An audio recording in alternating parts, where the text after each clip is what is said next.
Let me show these suckers how to ball out here. Oh man, let's get this together here. Oh, layup. Oh, shot. Oh, three. Oh, it's like Brick City out here. Mid-range. Oh my goodness, I can't buy a bucket out here. I missed the whole damn basket. Oh my goodness, what's going on, man? My game is looking trash. Oh, here we go. Black Power Media shirt. Now we cooking. Trees. I'm taking on tree of y'all with these right here. Between the legs. Oh my goodness, behind the back. Layup. Oh, and did he just do a reverse? He is in beast mode out here. I ain't gotta look, it's falling. Oh my goodness, this guy is going 3, 2, 1. Kobe! Nice. Black Power Media, baby. Nice. Empower yourself. Go get you some of that Black Power Media again. Right here, blackpowermedia.org. Yeah.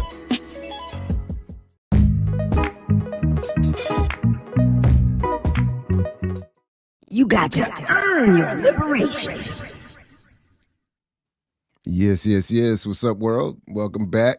Earn your liberation right here on Black Power Media. Diallo Kenyatta, Geechee Y'all, Jared Ball in the building. What's up, fellas? Yo. Welcome back. Good morning. Good morning.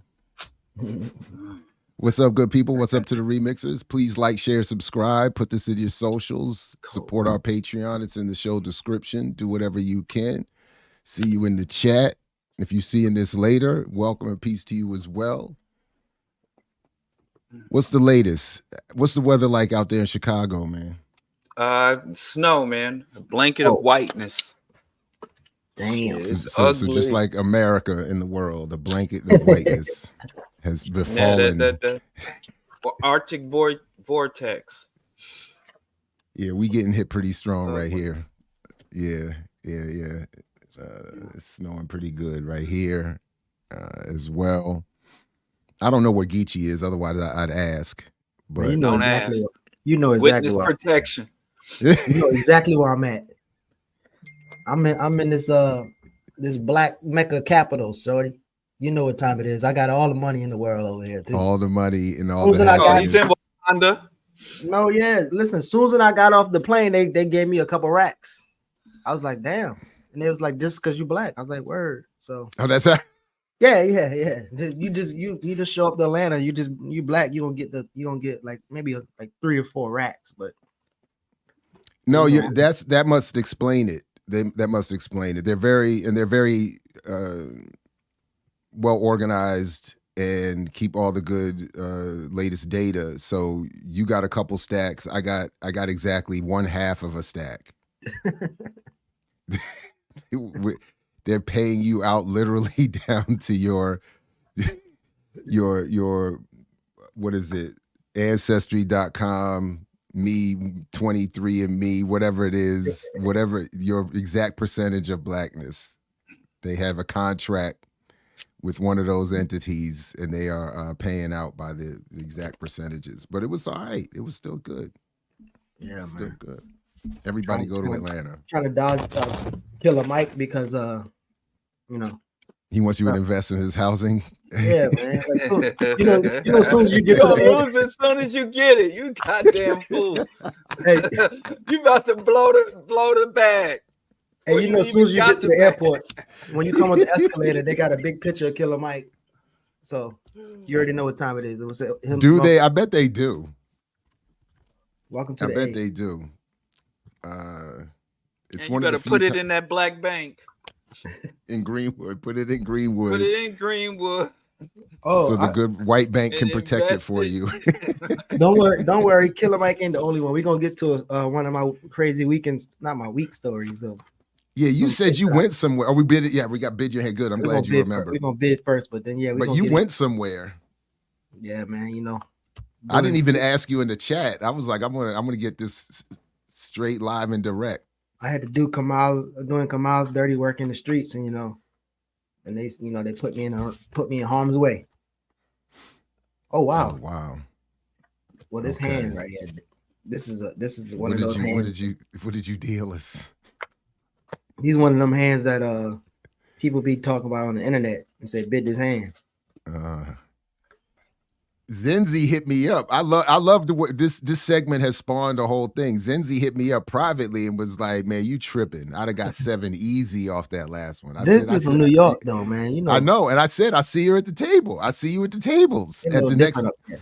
Hey, by the way, there is if I would encourage folks, if they're interested, to start setting aside Saturday, April 6th, to be in the DC area for a live BPM party gathering, or to start our first one of 2024, our first one ever. So I think that's where we're at so far. But stay tuned. Saturday, April 6th, in the good nation's capital. All right, let me get. Let's see what you got here.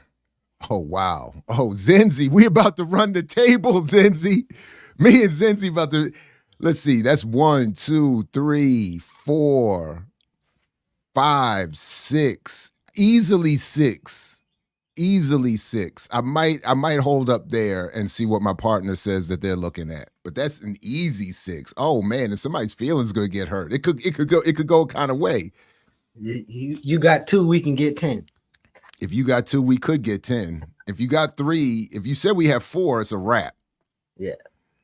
But yeah. Troy says 6 and a possible. That's probably how. Yeah. Somebody who said Boston. Who said Boston? Zenzi said Boston. That's it. I mean, I'm saying it just depends on what my partner had. You know, if you would have to have something now. You would have to.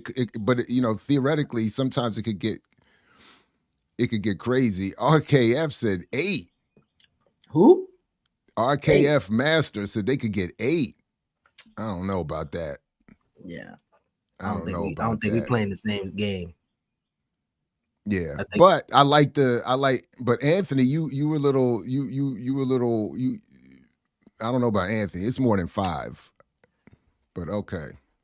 He won't. Yeah, Troy, the rules, right? Troy's Joker, Deuce, Ace. Yeah, that's how we set it up. No, actually, we do. We normally do. We didn't do that. Joker, 2 of diamonds. Joker, 2 of diamonds. Oh man, I've been doing it wrong the whole time then. I mean, but you still would have got the same amount. With that hand, it would have been the same. The 2 is, so it's not the 2 of spades. 2 of diamonds. Well, in the South, we played 2 of diamonds first, and then 2 of spades, and then the ace. I've never done that. I've never seen that. Extra joke in there. Yeah, 2 of diamonds. 2. So 4 spades, 4 jokers, pretty much. I'm not co-signing that. And when we have our official BPM Spades tournament, I don't think those will be the rules. I think we got to go back to just Joker, Deuce. That's going to be my 2 cents on it. I mean, thank you, Raj Singh, sharing some of my spades winning. I only choose, right on. I only choose after watching them play first. Oh, like Zizi said, you got to play first. She got to play a whole hand before she chooses you as a partner. She said, I'm not mad at that. You know what? I'm not mad at that. But I'm just telling you now. I mean, you should already see what it is. You already see the skill set. But okay, I see you. I hear you. But we haven't gotten the full effect yet, because we have to see how people. I want to see how people fully talk trash. I mean, how hostile do people really want to get with it? Because I've seen a couple tables get turned over. Oh, they played it up north too. See, Jerry, maybe in Howard County, y'all know what y'all doing. So most of my, to be perfectly, most of my spades playing has not been in Howard County. It was either in international waters, or it was this this conflagration of DC, of the DMV, really. So I don't know if have I ever played a game in Howard County. I don't think so. All right. Well done, though. Well done. That was a good hand, though. I like that. I like the way you deal. Yeah, man. I got some magic over here. I don't know what's going on over there. Be careful with your money around these geechies, boy. I'm in the A, shorty. I'm in the A. I'm in the A. I'm in the A. And you're in the black capitalist mecca. I'm watch your pockets. Something for Christmas. They don't say Christmas no more down here. I don't know. I think they've evolved their dialect down here. So who knows? ZZ Lion Big, Lil, Spade, and Diamond. Okay, well, ZZ got all the money, so I guess he can call the shots. But he's in Atlanta too, I think. DC, baby. We're looking at DC, Washington, DC, April 6th. Stay tuned. Nothing confirmed yet, but we're working on that's the tentative target. In the pocket. So what we going to first? I know we have a whole gang load of stuff on a run sheet, and I'm happy to follow everyone's lead. I mean, are we saving your story? Or are we just going to tease that throughout the show? No, we could just go right into it. Because you know the audience increases as we go. If you want to wait a little while, wait until we get that big wave. I mean, it's not really a that prime time wave. Usually it's not around an exciting 9 o'clock story at all. But matter of fact, let's just get into that quick. So, as some people know, we are working on the second annual Radical Organizing Conference, and so we're kind of looking for a space. Or not kind of, we're looking for a space, and this is CMB. CMB community, because you know I had asked about being on that. I had reached out to be about being on that committee. I see my application got rejected. Oh, I thought you was the head Negro in charge. My bad. I'm clearly not, because I didn't even know there was a meeting. So I thought last year we was riding the car. You said you wanted a super something. I don't know. My bad. No, I said I asked Dr. Prosper, and then I followed up with then she put me to two of the younger folks, and then I feel like I reached out, and they were like, I just didn't hear anything. So I feel like I'm the campaign manager in Veep. If y'all don't watch Veep, this won't work. But they hired the dude by accident and then put him on the side and made him think he was the campaign manager, and he never was in no meetings. That's what I feel like. If I'm the head Negro in charge of this outfit, that's what it's like. I'm just the fake campaign manager. I won't tell you what they told me, but we'll all right, don't tell me. But all right, go ahead. So you're planning the next already. Mover and a shaker. So we looking for a space. So he already gatekeeping Diallo. He did it Atlanta. I mean, I'm just saying they told me some stuff. They told me that he's already black capitaling. Go ahead, man. My bad. So one of the places that we was looking at, I actually didn't know. So I woke up in the morning to go, and I just knew the time and the location, the address. I get there and I'm like, yo, this thing looks familiar and it sounds familiar. And lo and behold, as soon as I walk up in that thing, I'm in Jay Morrison's Legacy Center. I don't get it. I know you don't. What? So I walk in there, and as soon as you walk in, you see all of the suckers. I mean, the investors, right? And there's like, I don't know how many of them. There's a bunch of them. I did look for Boyce's name. I see Boyce. I didn't see Tamika for some reason. I didn't see Tamika Mallory's. Maybe, yeah, I don't know. I didn't see a lot of celebrities that I thought, but I did see Boyce. And so when you walk into the space, they got the names of the rooms after different people like Malcolm X. They got Marcus Garvey. They got Obama. On the wall, there's a picture of Obama, his wife, Mandela, Winnie Mandela, and Nelson. I can't remember the other person. And then Jay and his wife. And so as I'm the lady is showing me around, I'm seeing the situation, and I'm asking her because I know they was under some type of legal issue. And there's actually a guy, the top investor in this place, he's actually on talking about how Jay is doing some wild stuff. And so at the end of the tour, I'm asking the lady, I'm like, is there any updates what was going on with the space? And she was like, well, I don't know anything about it. All I know is they say there's going to be some leadership change. And I was like, okay. And then, so I started asking her more about like Tulsa and all of the other stuff, what she knew about it. And there's not much she knew about it. Like she didn't know like O.W. Gurley and Adams and the other few minority Black folks in the area actually had all the wealth, and the majority of the people had, I think 2 Black went over, but maybe 90% of the people live in poor conditions and or work for a white person, including the person Dick Rawlings who the situation springboarded off his wanting to go to the restroom. But it was pretty much like we had like an interesting conversation at the end to where I was trying to get her to understand how we look at situations, right? So instead of celebrating the Rihanna for getting access to $1 billion, we think about the kids who are mining blood mica and how it takes super exploitation to reach some type of major capital. But anyway, so like even that situation, she was just saying like, you know, I'm an employee, like I don't really know nothing about anything. All I know is they said there's gonna be some type of change. So I just thought it was interesting, like walking in there and be like, oh, and again, the space looked pretty good. But I would I guess I would ask, like, in a situation like this, right? Like if we know that as an organization or as organized, we have a totally different politic, and a well-known grifter has created a space or created something, like how would y'all feel about partnering with them or even working with them, knowing I guess knowing the grift, knowing their image in certain spaces, like what would that mean to y'all? And I guess that's the office space upstairs. They got that too for some tenants. Diallo, you can go first while Jared taking his visual. I was on the virtual tour while I was listening to you. They got everybody up there. It's a whole bunch of nothing. You got Obama next to Medgar Evers and shit on the wall. I don't know. It's just my bad. I don't you said know. no. I was You wouldn't work. I mean, and what if that?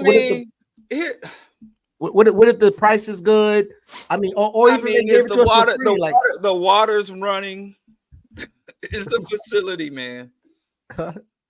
I guess it's a facility. Is it closer to downtown?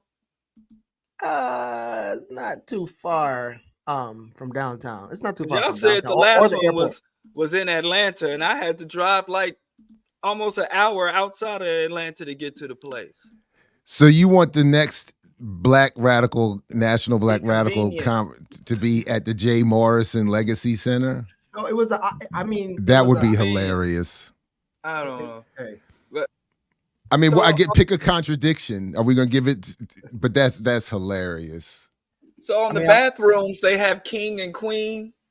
Well, yeah, they do. Did you notice that? Did you see that? I mean, it was pretty. Yeah, I don't think it was very interesting. But that was one of the things. And again, the idea of like, would that make us associate with whatever else? Do they have vegan options at the little food court? No, you're gonna have to bring your own food, bro. No. I mean, we would have a nice podcast space the way they have it set up and advertised. No, I mean, I'm. It's a really nice spot. It used to be like a older It used to be like an older warehouse for something, but I mean, it's a really, really nice spot. But and capacity, is it big enough though? It says it's huge. Oh, the 150 capacity on the Marcus lawn, Garvey room. 1,000 inside. Yeah, the Marcus Garvey and no, I think it's the Marcus Garvey and they actually got an Oprah Winfrey room inside the space where you can do like listen, really man, good podcast. Everybody, listen. Hey, like this thing is non-denominational. I didn't know non-denominational blackness. How can you be politically non-denominational? I thought that only applied to religion. So everything from Garvey to Oprah, from Obama to Medgar Evers. Hey, but they have the Maya Angelou conference room. Anything goes. So I don't know why you would feel compromised because just and the girly conference, the Black Wall Street. Right. Everything on here from anarchists to socialists to capitalists to totalitarians. I don't know why they got Black Wall Street. Listen, I don't understand what the problem is. This is non-denominational blackness. It doesn't seem to really represent any particular ideology. They're not standing on business. They are standing on business, man. No, they're not. It's a nice space, man. They And you trying to get the go ahead from us? Yeah, man, because trying you to know get Jared, our permission. I heard Jared was the head Negro in charge, so we just got to get his approval, and then we in there, and we gonna circulate our black dollars and talk about some radical shit. Yeah, I can't imagine. I would, but Now I also did. I think I don't know if I told you this last time. I did just out of curiosity. I did call what's the gathering spot? Killer Mike's and you Greenwood just stuff. contacting all of them. I was curious, but they like $75,000 a day. So I was like, yeah. I just wanted to, get an estimate of what they talking about. Damn, Killer Mike and Drake. Kamal said you're checking this out on your own. No broke boys. Yeah. No broke boys. I was trying to find a way to leave BPM and see if Jay was gonna hook me up. To be clear, no one sent Geechee there. Well, the person rogue agent. He's a rogue agent. Do it, Geechee. You revolution on. You like. I'm just trying to get my generational wealth up. Y'all can talk. You're revolting against the revolution. Listen, y'all ain't got no money in this revolution. I will admit I'm mildly curious about at what point the contradictions become, because I don't know the situation with the space where it was convened last time. Mm-hmm. So I don't know to what extent it was investigated, the politics of the ownership group of these spaces, and if there is a specific attempt to keep it within a certain black political space. So I don't know those details. That notwithstanding, I would be curious to know where the line. Just curious now that you've raised this, because ultimately we can end up supporting any number of horrifically bad ownership groups by our presence in certain spaces. But I don't know if maybe this one is just too overt, too egregious. I don't know. Again, but it's a you could play Spades up in there too, so it definitely the Spades vibe. Anyway, though, but yeah, so yeah, I mean, because the space, for instance, the April 6th, the potential BPM gathering April 6th, I mean, would be we're sort of vegan chip backing on someone else's event. And the owner, so for me, it would be an immediate contradiction because the owner of the venue where, for instance, the party that night would be held, where I think DJ Red Alert will be the celebrity host, is owned by the same venue that I've had a personal, just sort of side parallel issue with for a long time, and that has officially refused to sell my book. So, oh damn, yeah. Dang, that guy he owned everything in DC, don't he? The Eatonville restaurant, another again black historically facing name and symbol and aesthetic, is not itself black owned and does people swear to me that they've been doing good work and but they don't want to sell my book. Well, there's two people who don't want to sell your book. I forgot about that. There's a few people that Ricky just reminded.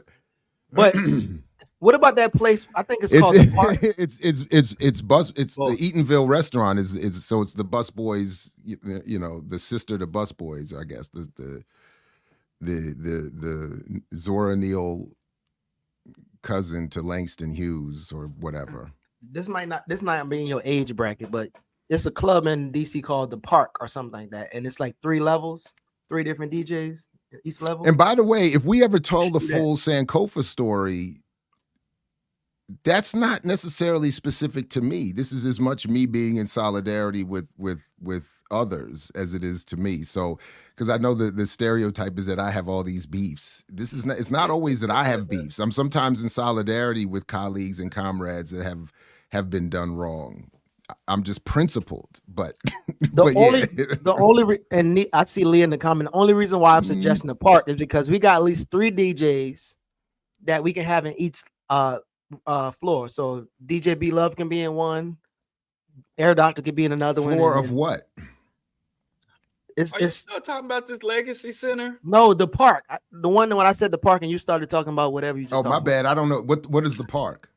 About. It's this club in DC that has 3 layers, right? Oh, Floor, really? The bottom floor, middle floor, and they always have 3 different DJs. And I don't know the place. They say it's bougie, so it might be really expensive. Oh, I'm sure it's bougie. If it's in DC at this point, it's. But we can almost- have all 3 of our DJs. You can go to each floor, whatever DJ you want to spend with. You can go listen got to Air money like Doctor, that? Be Love. We got hookups like that? I haven't even been to this place, so that's how long it is since I've been to a club. Yes, I think it's a newer one. A couple people in the chat say they've been through there. That would be dope, though. That would be dope. So I have a couple. I mean, we have again, nothing has been said in nothing's been inked. So we'll look in. We'll keep, but just the preliminaries are as they are so far. Oh. So I guess the park ain't open. He said, "Well, y'all The got park- the park money." oh, park is still. Ricky's asking if it's still open. Oh, We wow. got some- Mhm. Nah, I think it's open. I'm pretty sure. Grand opening, grand closing. I missed the whole run if it's closed already. So Diallo, it's your call. What you want to go to? You want to go to? Close to downtown and vegan options. I'm a No, I ain't simple talking man. about the party. I'm talking about transition. We need to get into some He news. talking about now. getting to Oh, the I was next thought we story. was- You always want the vegan food. We gonna have the vegan food. I This thought time. we Close was to I thought we were Listen, still flexing Kamal- authority. We Kamal didn't and have. Coco and Tunde. Kamal Planning and an Coco event, and we got no Tunde. authority or permission to Kamal, plan. Coco, But and Tunde. They didn't respect us last time. They didn't have no kind of vegan food for us. So I'm gonna make sure that we eat this time. 'Cause Right, last I'm time- glad you're there in Atlanta to get them Atlanta That's cats the together. only reason. I'm just trying to make sure we get the vegan food this time. It's That's Atlanta. So, but is there something? So, if you all are planning to do it My again life.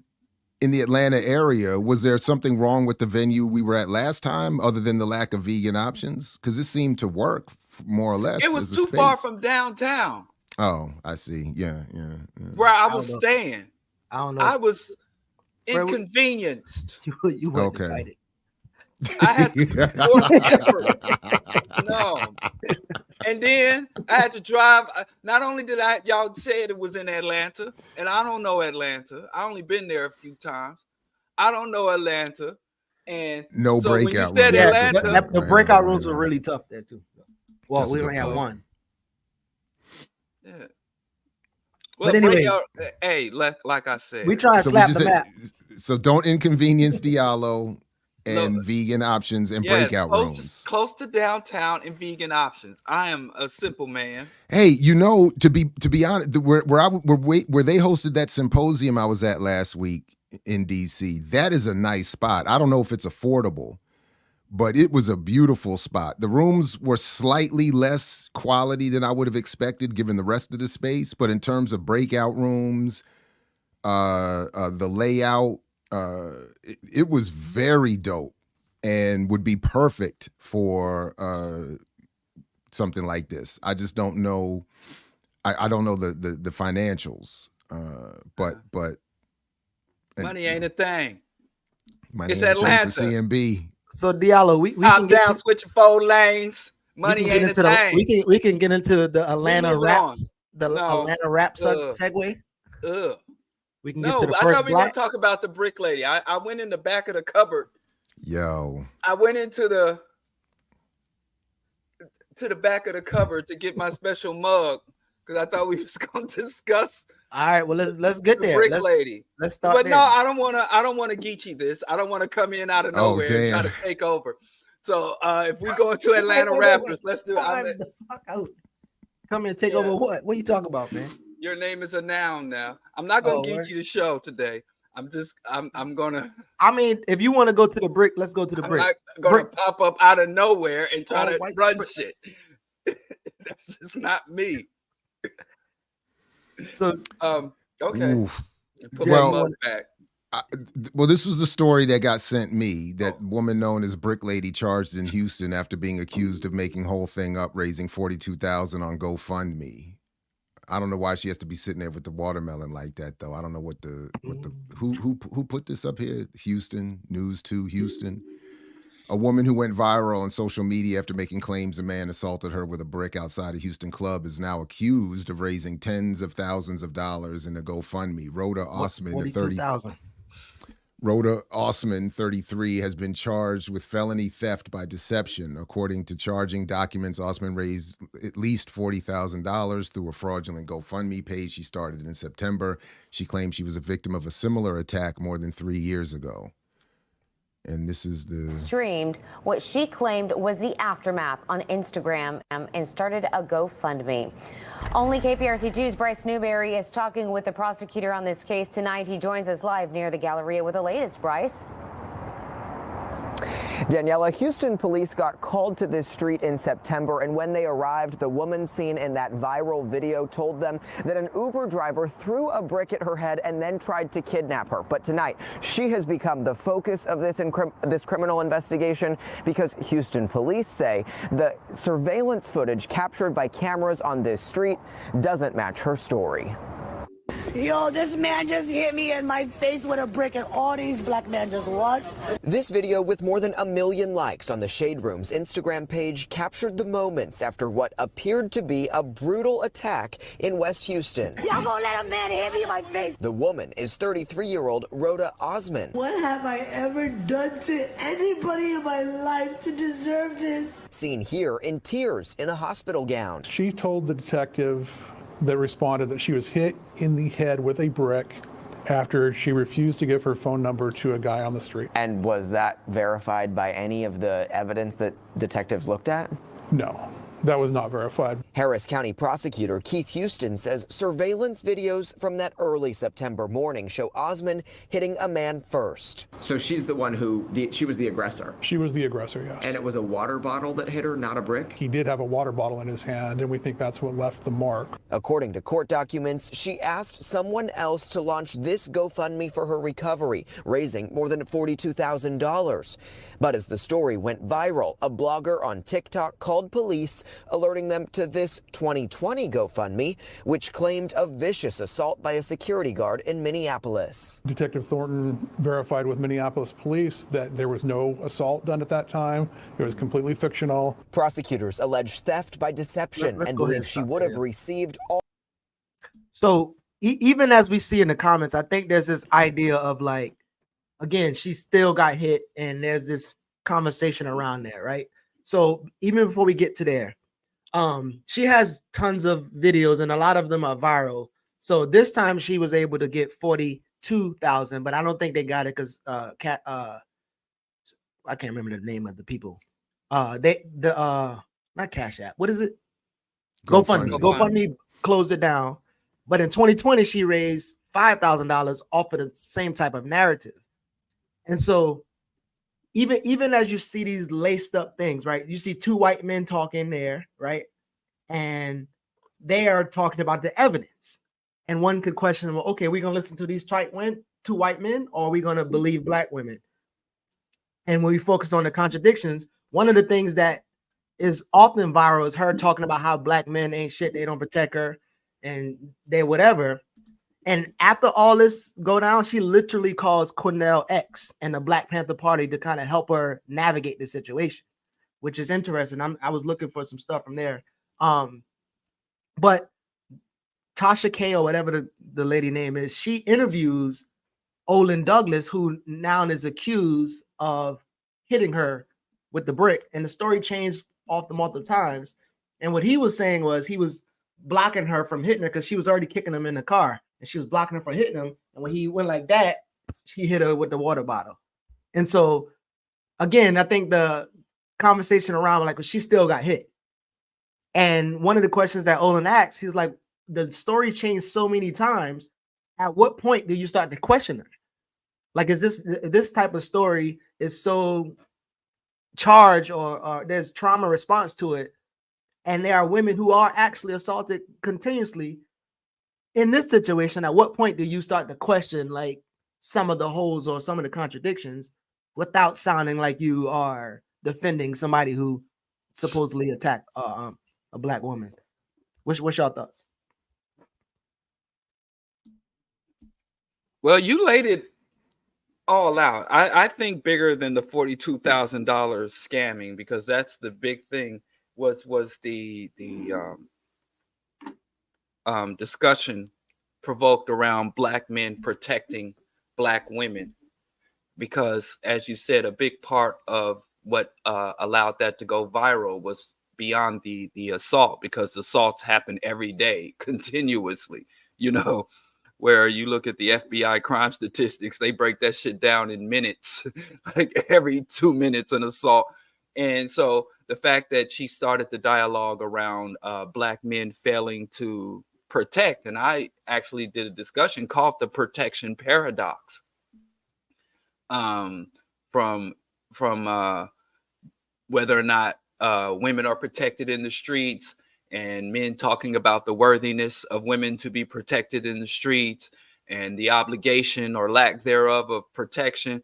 The scam is actually relatively minor, in the larger scheme of things, because again, so many scams out there. She's like a very low level scammer. There are people who scam the whole community for decades and gotten 6 to 8 figures or more, and we still rocking with them. So it can't be the money. But I think this dialogue around protection or lack thereof in the streets, and but I don't think that in terms of believe women, an incident like this in any way invalidates that assertion or that obligation to believe black women. I'm sorry, I can't say believe women, because white women are on that list, because but in terms of believe black women, I don't think that invalidates, but it gives a lot of ammunition to the manosphere and the misogynist who are going to boost this. And what you will find is that despite all the actual legitimate cases of abuse and violence and domestic violence and assaults, they will find this outlier and run crazy with it and push it to the fore to validate their fallacious assertions about women making stuff up, or women lying and being the true aggressors.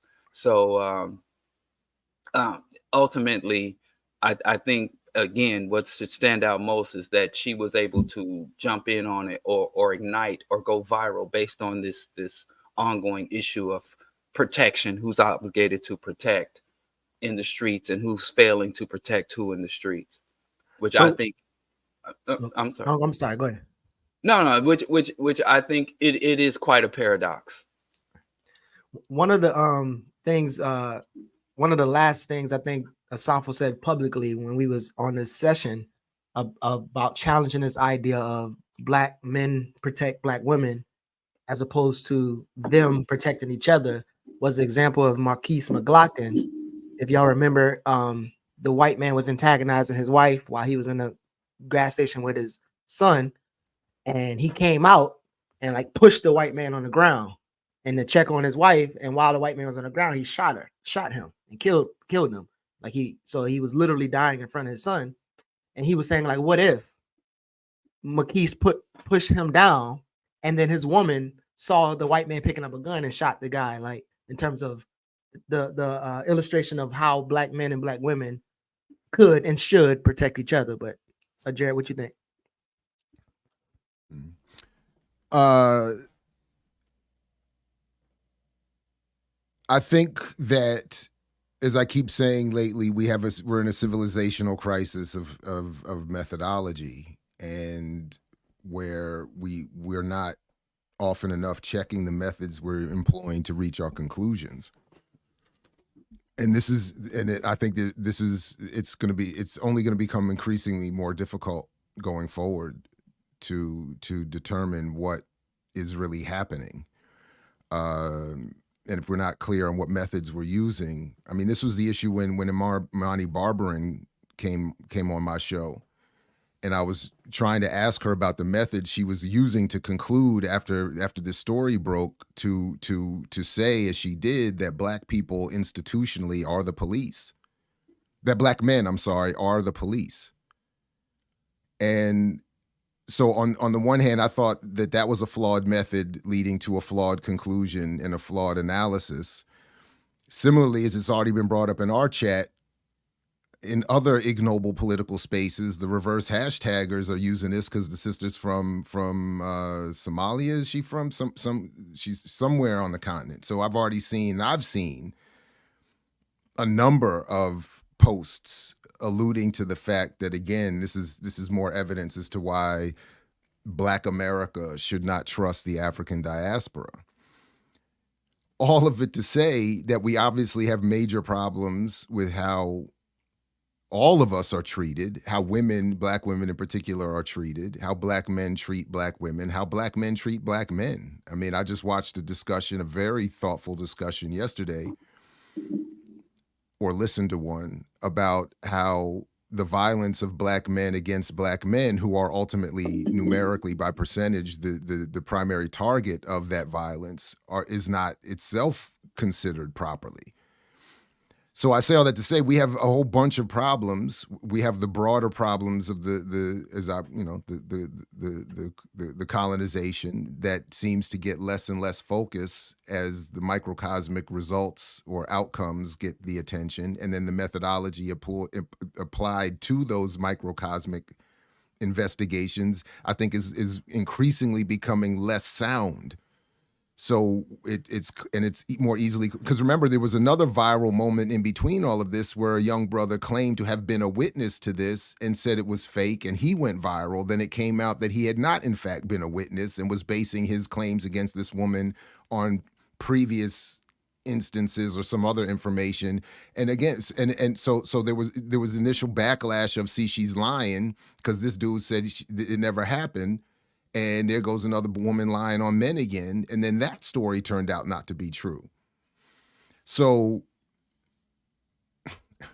like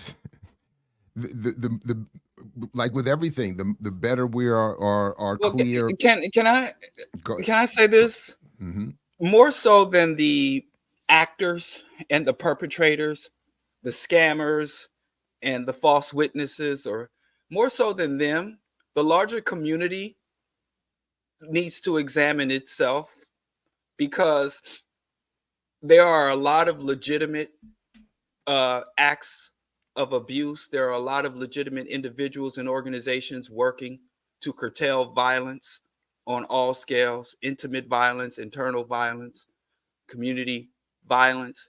And that shit never goes viral. That never goes viral. I had a journalist on a little while ago that was talking about Black women's mortality rates, maternal mortality rates that are going up. And there's a lot of discussion about Black women are going to be uniquely harmed by the various abortion bans across the nation, and restrictions to not just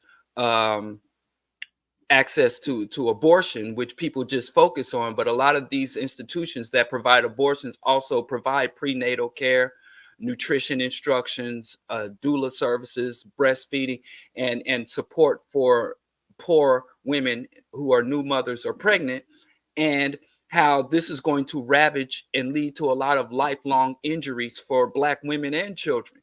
And that shit will never catch the legs or resonate or get the engagement or stimulate the algorithm like a hot mess. So as we condemn or seek to excuse, I think one thing we could talk about in these discussions that are provoked is there is a lot of legitimate, real harm. We are under real oppression. And I just try to encourage people who are engaged in community spaces or in virtual spaces to at least come up with a ratio for everything that's viral, trending, hot mess, tabloid shit. For every time you engage with or give legs to something like that, try to find something more substantial and grounded, something that is some information or data that emerges from valid or confirmed stories, and try to give that some voice and leg as well. Because a lot of shit comes to me, I don't find it, And the shit that finds me tends to a lot of times be in this messy, hot mess arena.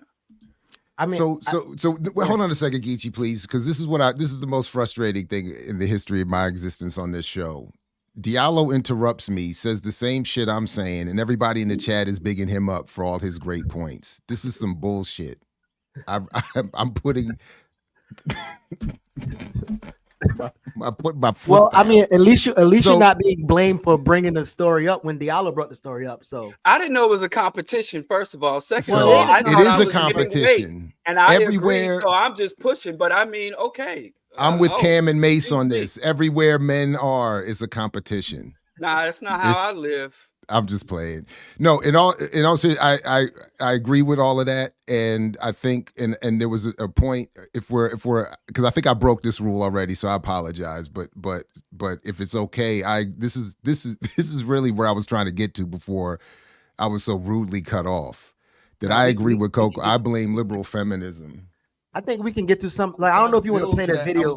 I was trying to build to that conclusion. I was trying to slow build to this grand billboard conclusion, and my flow got messed up. So there's a clip of her responding to all the situation. I don't know if you want to play that, but we can even look at some of the chats afterwards. Before we go to the next segment. Has started again. I see that these people have no content.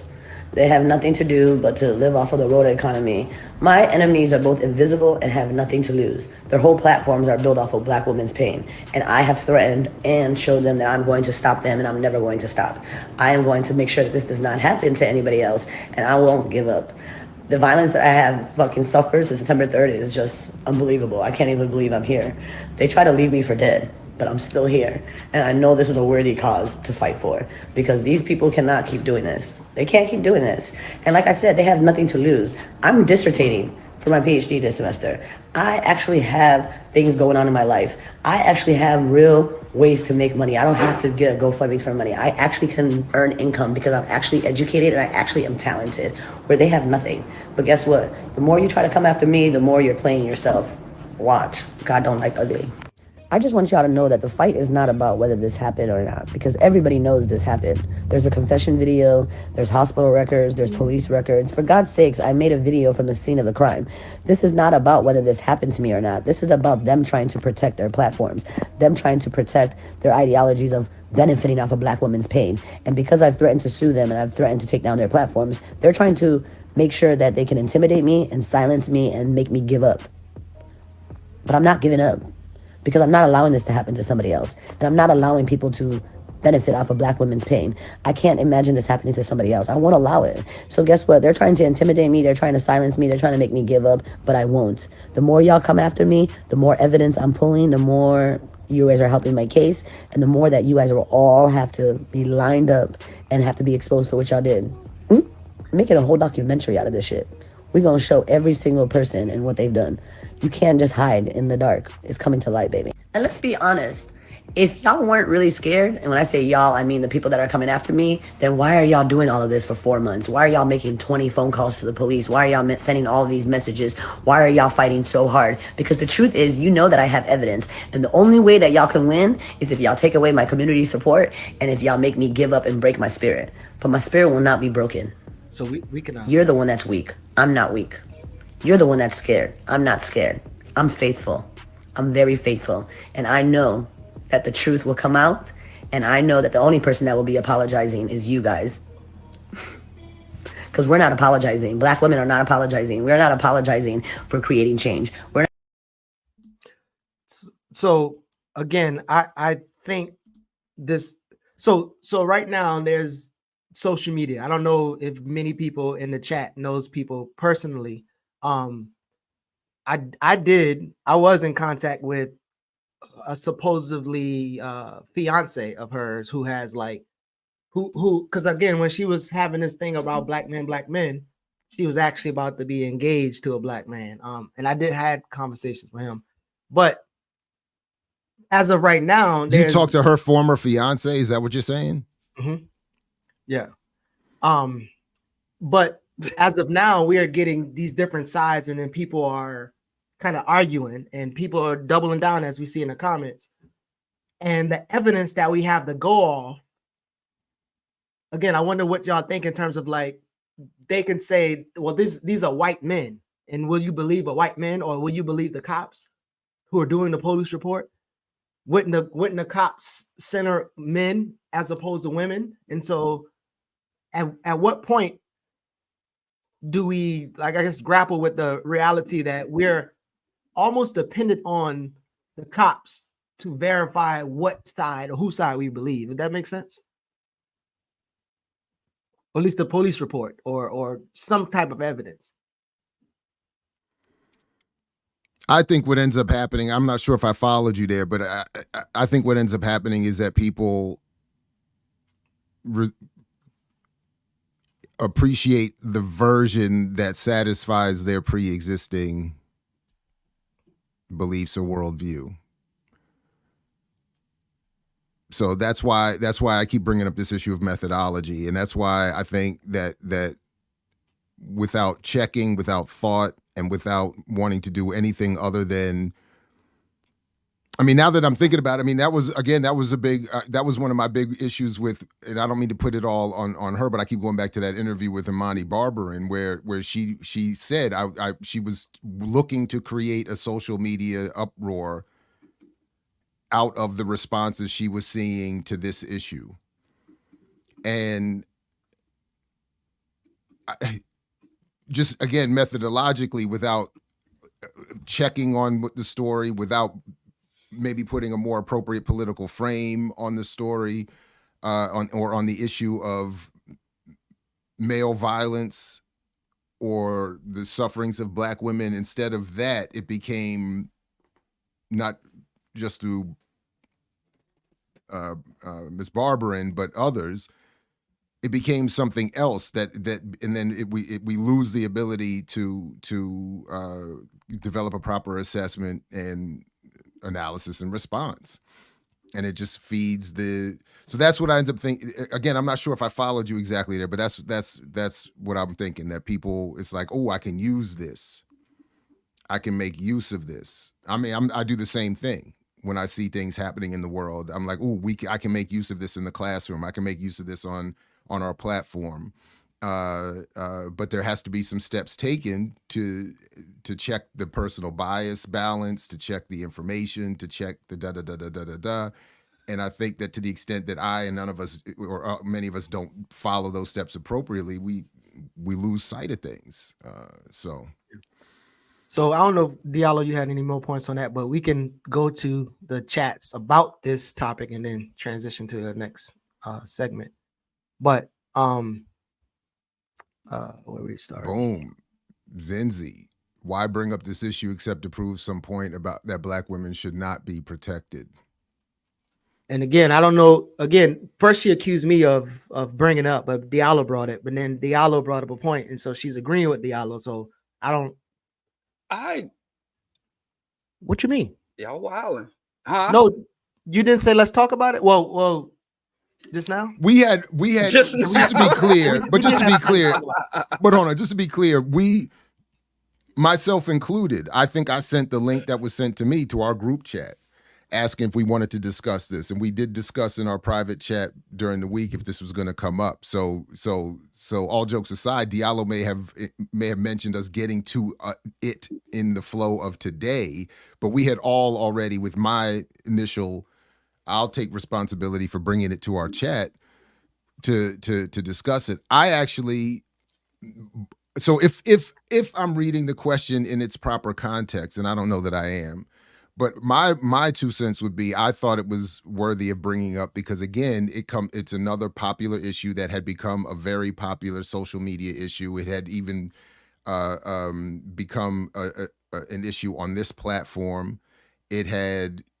And then this update on the story just came out. So I thought it was at least worthy of consideration for discussion, but not certainly to make the point that Black women should not be protected. I don't think any of us are making that point. I think that's wild as shit, for real. I'm hoping I hope it's a misunderstanding of what Zenzi is saying, or we're missing the context, because I'm just gonna. err on that for a moment and just say I don't, because I don't think any of us are making the point or have ever made the point or would ever make the point that Black women don't deserve protection. It's yeah. So I don't.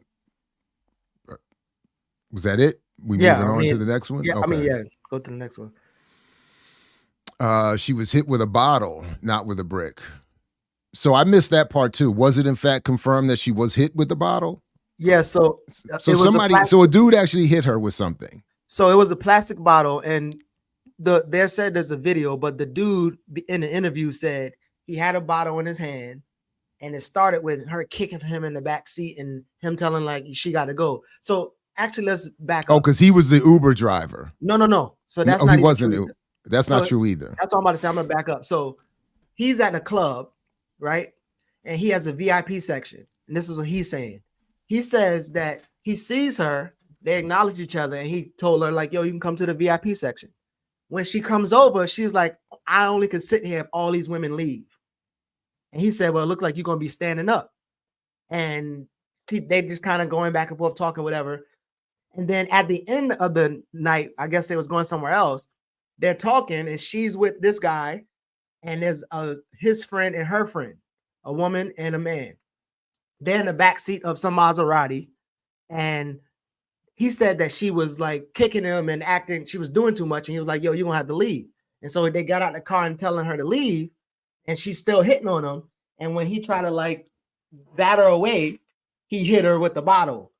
They said it's a video. I don't know if he threw the bottle at her or he tried to move her and the bottle hit her. And that was confirmed by the cop, whoever showed up at the scene. But there's like, based off of what he said and based off of what's being reported, it don't look like he threw the bottle at her as opposed to block her with the hand that he had the bottle in. And again, but that's my thing. Like, at what point do we get as much information about the story and not kind of like Diallo say, respond to it in a biased manner and be like, okay, we're making decisions based off of that. And we can say, like, I guess Minister Service say, why are we talking about this? We can't act like this is not like a prevalent topic within our communities. And this is something that people already either invested in or already making conclusions about. So I don't see why not have the conversation. But we can go to the next one. So this is she was still hit in the head. So again, my thing is, my thing would be that's unacceptable, and nobody should be getting hit in the head with anything, and but that any further discussions of male violence be put into the context of some of the politics that are represented on this platform, as opposed to, as was said earlier, the liberal feminism and the reactionary reverse hashtag analyses that are so. And again, that's part of why I would want. It's similar to why I think we should be involved with critiques of popular culture. Because others who are impacting others in our community who we would want to work with or have to work with or have to engage, even in our family, they are using these for ignoble and upside down and backwards political purposes. And if there's not even an attempt to develop an appropriate analysis of these issues and others, I think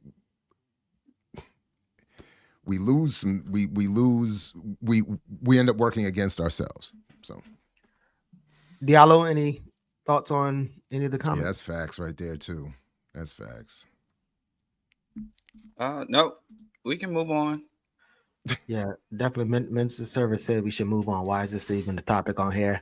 The conversation is not productive. And again, this conversation is not productive. Oh, I don't agree with that. Well, that's what gotta say. And maybe I have a ulterior motive for whatever reason. I don't understand that either. I don't, again, I feel like sometimes I don't understand that either. I don't understand why in moments of disagreement we have to assume the worst. But okay. This is service. Say move on. Yeah, so I don't know if y'all saw the or heard the Rhoda. She said everybody's entering the Rhoda economy. That was pretty interesting. But I mean, obviously there's people making money off of the situation and getting likes off of the situation. What's the Rhoda economy? That's what. Wait, but I don't. Did we give this? I don't. Did we let this comment breathe enough? I just saw that come up very quickly. I think you know, right. He didn't. Right. Geechee didn't bring this up to blame black women and people like this. That's what I kind of mean about methodology. One of my favorite, we did this in grad school, and it's like it's literally part of qualitative methods, variety of them. But just in the world, I think just in the intellectual or just in the world, civilizational attempts at humanity, spaces of humanity, we have to be able to say, where am I in this? Mm-hmm. But okay, thank you for that. Yeah. I just wanted to move on. But the Rhoda economy, I don't know if she said it. I guess funny. It means all the people making money and getting likes and getting exposure off of her name, off of her situation. That's real too. She said that in the video. Her name is Rhoda? Yeah, that's her first name. Osman, yeah. I didn't know that was a which is important because even she said, even he and she said people need to stop calling her the brick lady. Her name is Rhoda. So he said that and she said that. But he also claimed he didn't know her before that night. And you know, anyway. So there's a maybe a half of an apology from Zinzi. Period, or whatever she not apologized for. So yeah, and then again back to this part in terms of what I guess what I was trying to insinuate or ask is in a situation where this is a black woman being assaulted by a black man speculatively, and where we are defining our evidence is in, I guess, the police saying there was a police report, there was something happened, even though there were two young brothers who she filmed and said y'all sat around and ain't did shit, and he was like, what a man at, what a brick at. We didn't see that. They did see her fighting with somebody earlier, which he confirmed that she tried to fight his friend, and so yeah. So in other words, it's like when Amiri Baraka asked Manning Marable why he was so comfortable using FBI documents as source material for his analysis of Malcolm X. Am I hearing a parallel there? I hear a parallel in your argument there. Okay. Well, yeah. Let's leave there and go to the black man who snitched on the pigs. How about that? So now let's go attack a black man and get accused for hating on black men. So again, and I actually love when this happens. I like that this happens, although I rarely can keep up at this point, which is cool too, that we get a lot of requests for what we discuss, including that last story, by the way, that was sent to me. People literally sent it to me asking for EYL to discuss it. Right. That's the only reason I even know about that story. And similarly, I saw this one. I don't know how much of the story, the video we would want to play here, but we can at least just a little start. Like walk through your career as you get in, because you actually rose pretty relatively quickly, I guess. I don't know, through the ranks. But what did you tell us about that, and then what you saw, you know, with stop and frisk on the other side, I guess. Yeah. So in the beginning, I spoke out internally, right? Because I realized many of my colleagues, they didn't sign up to change the system. They signed up because they needed a job. They're not thinking about these things deeper. But as human beings, we tend to rationalize our behavior. So I would press my colleagues and say, hey, what do you think about this policy? This isn't right. Technically, this is unconstitutional. And sometimes they would engage, many times they wouldn't. But it would start to piss off the leadership, right? Because me asking these questions, they don't want subordinates asking these questions because they need you to get your numbers, because it's a reflection on your supervisor, which is a reflection on his supervisor, so on and so on, all the way up to the mayor's office. So I spoke out internally first. Again, it landed me in retaliation, and I was ostracized. But so again, 7 years ago, I joined other officers in what we hope would be a class action lawsuit to finally get rid of these quotas and the discrimination in the policies that the leadership comes up with. And so it started off let's walk internally. up to that. Yeah. But when you were talking, like, were you talking to your fellow cops? Were you talking to your commanding officer? And I'm curious, like, were cops who came from, let's say, your neighborhood in Brooklyn, or, you know, in the Bronx, or, you know, cops who grew up with this, were they more sensitive to this? Was there a difference between, you say this to a black cop or to a white cop? Was there, give me the range of responses you had, and then let's talk about what led up to the lawsuit. But we'll get to that in a second. Actually, great questions. At first, I spoke to peers because, again, paramilitary organization is something called the chain of command. I literally can't just go and speak to the commander. The commander. So I'm going to stop it there. Just so we don't just keep going. But I just wanted to. That's where I first saw this, and then somebody. Where's the link to the? Yeah, there it is. There it is. You had it. Okay, good. That's what I was looking for. This the part that I saw. It was wild as hell. So apparently, this brother is from Haiti, right? And he's using his Haitian revolutionary background to reform the police, which is it's the wildest shit I've ever heard, actually. How 2 Haitian American officers pull on their roots to push for police reform. So where's I'll just read this first paragraph, and then if there's other parts of this that you want us to get to, we can do it. As Haitian Americans in law enforcement, our cultural narrative is interwoven with a profound history of resilience and determination, shaping not only our identity, but also influencing our approach to the challenges embedded within communities we serve. The issues of systemic biases, strained community relations, and eroded trust have been historical markers prompting the ongoing need for the perpetual reevaluation and evolution of policing practices.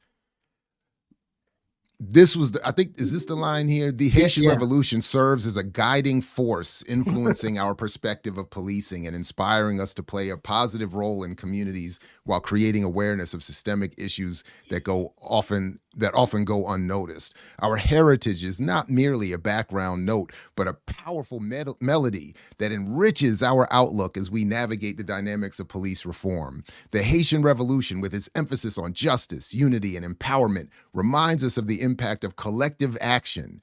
This collective spirit propels us to diligently work towards redefining policing, focusing on the root causes of problems faced by communities, and ensuring lasting positive change. Now, if you took that last paragraph out of the context of it being said by a police officer and put it in the context of a Haitian descended African revolutionary in a grassroots political organization, I think that would actually work. I think on its own, that point of the Haitian Revolution showing us a need to revolutionize policing and collectivism and et cetera and so forth would work. But in this context, that's why we drink soda around here. And that's the reverse hashtags is like, I mean, it's like, it's a diaspora problem, actually. This bastardization or lack of Pan-African understanding is monstrous. Diallo, you want to go first? Woof. Well, I was just working on my submission, on my investigations and my report that I want to submit to the authorities that water is truly indeed wet. And I'm going to go ahead and go out on a limb and use my revolutionary ancestors' techniques to get the word out to the community and make fundamental changes of the fact. My main issue with this is there are no insights coming out. I, for one, have great appreciation for whistleblowers, regardless of the institutions, whether it's corporate, whether it's governmental, local police or federal agencies. I got mad respect for whistleblowers. And I think they do good work. And I do think that they should be encouraged. But when he was talking about many of the policies aren't just based on the racism or the biases of the individual officers, but it's incentivized. I remember way as far back as in 93 or 92, the Village Voice was doing articles about how cops milk overtime where it gets close to the end of their shift and they'll accost a few black men and bring them into the holding cell. And because they have to be there to process their arrest, they're able to milk their overtime and get paid time and a half and more because they're not allowed to leave their charge until they're processed. So these things in terms of the individual or personal biases of the police and how the institutions and the policies incentivize abuse and targeting and corruption. Like, my main issue with that is there's nothing new. And to add on top of that, the fact that they're trying to assert that they're coming at this a new way, and I think it's more about the class action lawsuit in terms of, which I, again, don't blame them if they can milk the system for money on their own behalf, but to evoke our truly revolutionary struggles when you're calling for institutional reform and trying to merge that, I think that is truly disgraceful, and people are seeing through it. But my main issue with that is you blowing the whistle on something that everybody is already well aware of. So if you're going to blow the whistle, you have to come with something new. If you're going to blow the whistle, we already know about the overall institution being corrupt. If you can identify and name some specific officers and come up with some actionable behaviors, that will either lead to the prosecution or expelling of some problematic officers or some exoneration of some unlawfully incarcerated or unlawfully prosecuted individuals, then I would give respect to that. But this seems weak as fuck. Right. So I wouldn't count these guys even as being whistleblowers. I think that's a stretching of that term. Even it's so fucking obvious. So until they come up with either something new or something actionable, I don't think they really deserve that term or even deserve our attention. All right, that's fair. So Coco's point actually highlights what I kind of saw. So one, I couldn't find the book from my hookup, and I wasn't gonna buy that damn book. So the next best thing was I read a review of someone who wrote the book. Who wrote a review on who read the book. But it did remind me, as I read through the review, Gabriel Rockhill's good cop liberalism versus bad cop analogy, where the bad cop is a fascist and the good cop is a liberal. And it pretty much reading through this whole thing, his objective, and I watched that interview and I read this, he went into the police system to change it, right? So this whole fallacy of you got to change it from within is all in his mind. I assume I didn't hear him say anything about the spook, but I assume he thinks he's the spook. And I just think that was a wild point.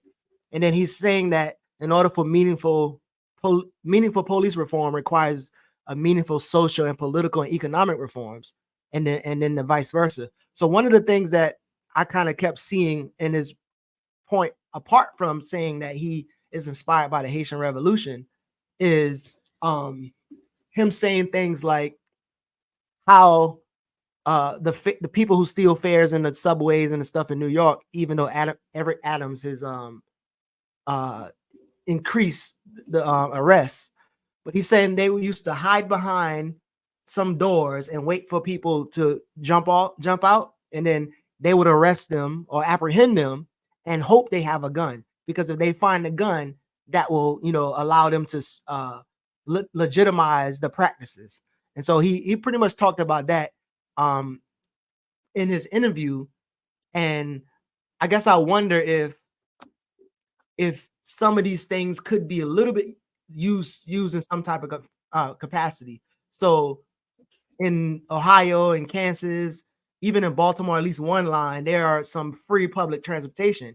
Because I was looking at how many people can afford to get in public transportation, or how people can't afford to be in public transportation. And there's quite a bit in New York who can't afford it. So the fact of criminalizing this in particular thing, I do think there's some things in a review of the book that could be kind of talked about and used. But the main part of it is rooted in his idea of changing the police from within.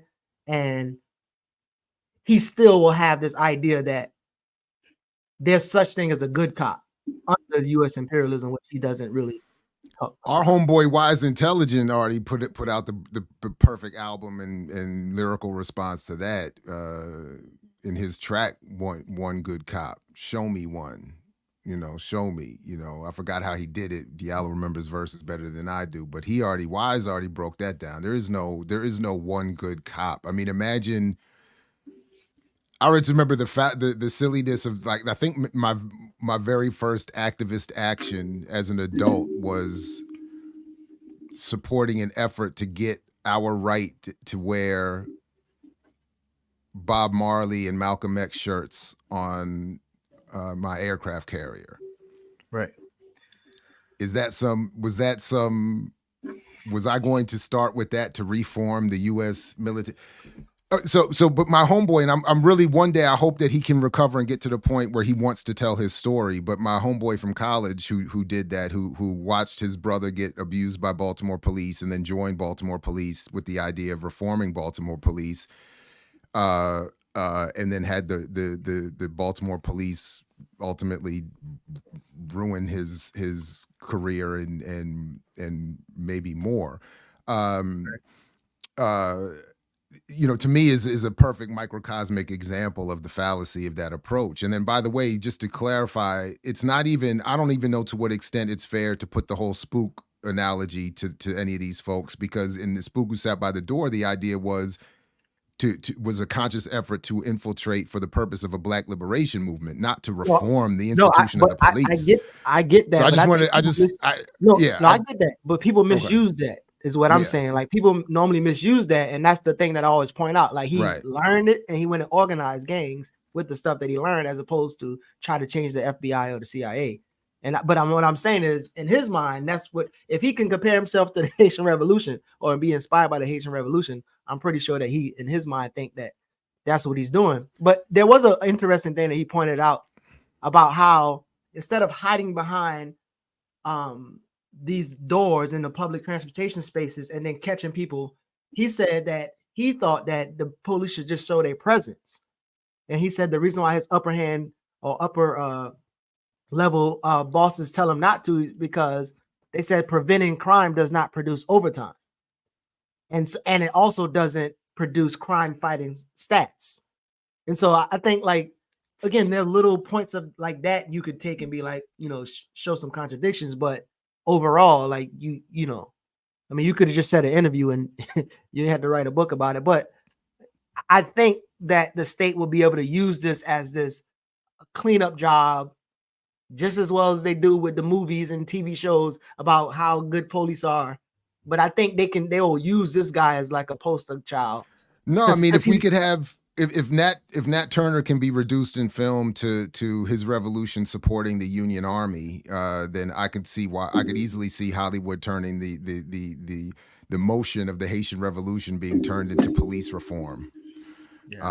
Because obviously, if you understood the Haitian Revolution, he'd be not joining the police to reform them. He would be joining broader revolutionary efforts to get rid of the police. But I wouldn't be so. I mean, I understand that drive. My first job out of college, I worked at Rikers Island for 3 years, trying to change the system from the inside. So I definitely understand that fallacy and how seductive and appealing it could be.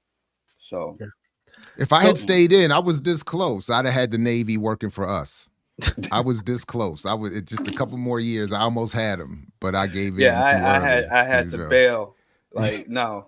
Well, you can't be. But I understand your point. The whole purpose of institution is to make them immune to individuals. Mm-hmm. You don't have an institution if it's vulnerable to the inputs of an individual within the institution. And bureaucracy and structures are set there to be rigid and fixed. So it's really any real, especially something long-standing and entrenched as policing, law enforcement, corrections, that is so embedded in this culture in particular, and the European or Western identity and culture. you're not changing any. That shit can't be reformed to be good. It can't be reformed from inside or out. It has to be dismantled on top of that. And you definitely can't, be withdrawing a check and navigating the system or promotions while you're claiming to promote. It's just, I haven't found an example of that ever working. And 18 years in, I've really got Morgan on the ropes, y'all. We almost there.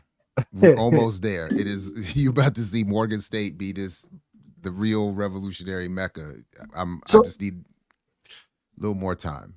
So so again, the practice, I can't even remember what the practice is you called. still on the subway thing here? What is this? Yeah. What is this? But Eric Adams, he's trying to reinstitute this practice. And so there's been a spike in turnstile, in turnstile. But recently, fair beating. It's fair beating, Geechee, and it's skyrocketed 132%, and gun seizures up 29%. And look, they caught somebody, Claude White, and now they're saying if it wasn't for this practice, Claude White wouldn't have been caught. See, of the 45 guns recovered, 24 were seized during encounters with fare beaters. Fare beaters. That's they're fare beaters. You fare beater. Yeah. Hey, you know what? We didn't. This one. Speaking of that, that reminds me of something in the zeitgeist that I would have liked for us to address at some point. That the sports world is letting, that Geechee's ball chasers are letting, Diallo's ball chasers are letting get away with this. What's that? Did you all see that Lank hashtag? Let a naysayer know, that college football thing. Did you didn't see this whole thing? There's a big time ball player that has made Lank a hot man. I know it's not on the run sheet, man, but that whole fare beater thing just reminded me of that. And I forgot what university. It's University of Alabama, and they've turned it into an entire merchandising thing that this young brother started, and they say it's let all naysayers know. And if I can find it, there's a clip where this comes up on one of those college game day things. And because they're like, obviously, naysayer is not really what it's really meant to be. Oh, you know what I'm saying? And I was like, you all have found another slick way for white folks to have fun with, with that word. And I'm feeling a kind of way. And I know we had a whole argument about who gets to say it on here, but in this case, I'm like, that's my point. Like, I don't want, just real quick, let me show you this here real quick. Let me show you this clip here real quick that I saw. Look at this right here. This was on the college game day, ESPN. Jalen Milroe often wears his own branded apparel reading LANK across the front. It's an acronym that stands for Let a Naysayer Know. Being told by his former offensive coordinator, Bill O'Brien. That's not what I thought. Is that not what you thought? Boy, let a naysayer know. Let a naysayer know. Of course. The professional's right in the middle of his lead. That's all right. I just keep going. You almost lost me. It got real tight up here as you were. I just want to let you know. Reese, you were too smooth with that. I thought it was going down. I thought it was going down out here.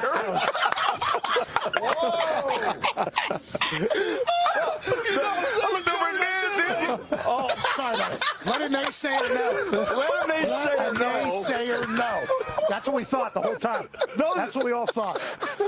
Those of us who are more pure in now that other white dude, if anybody doesn't know, that other white dude who started the whole laugh, and Pat McAfee, if anybody doesn't know, he's ESPN's new highest paid $80+ million man. They brought him in off of his YouTube show because he was killing them, and they gave him $80+ million to come to become ESPN's #1 dude. So, and he's always platforming, by the way, Aaron Rodgers with his whole crazy conservative worldview and all this other kind of stuff. It's some. So when I saw that, I was like, I'm not I was more upset than I'm suggesting I was. I was bothered by that because I was like, they found another slick way to have some fun with that, and so when I saw the for some reason Fair Beater in the New York Post just read to me as another way of you all trying. I don't know. I don't even know. It just has a way of they're trying to. They're doing something, and I know, and I don't like it. I don't like it. So sorry for that interruption. Well, I mean, I think you just segued into it, and I don't know if did Gerard let a naysayer know he's your brother. Wow.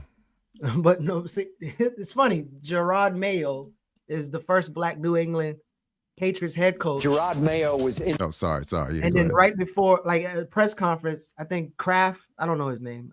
Bob Kraft. Is Kraft? The Patriots. Yeah. He was like, we didn't hire him because it's Black. We don't see color. Massage parlor Bob, as some of us call him. And then right after he said we don't see color, Gerard got on and said, no, I actually do see color. And then, we're gonna see how that goes over in up south Boston. But so they're in Foxborough, 25 miles outside of Boston, which was ranked the most racist city in the United States. The ADL has said they ranked number 2 for the most white nationalist propaganda activity. And this first family, actually, so I think he used to play for them, and he rose up to the ranks to become a head coach, which is out of this world, right? But they have there's pictures of his, Obama-esque family. His Black wife who's into I guess makeup and designer type stuff, and then there's pictures with all of them taking pictures in front of their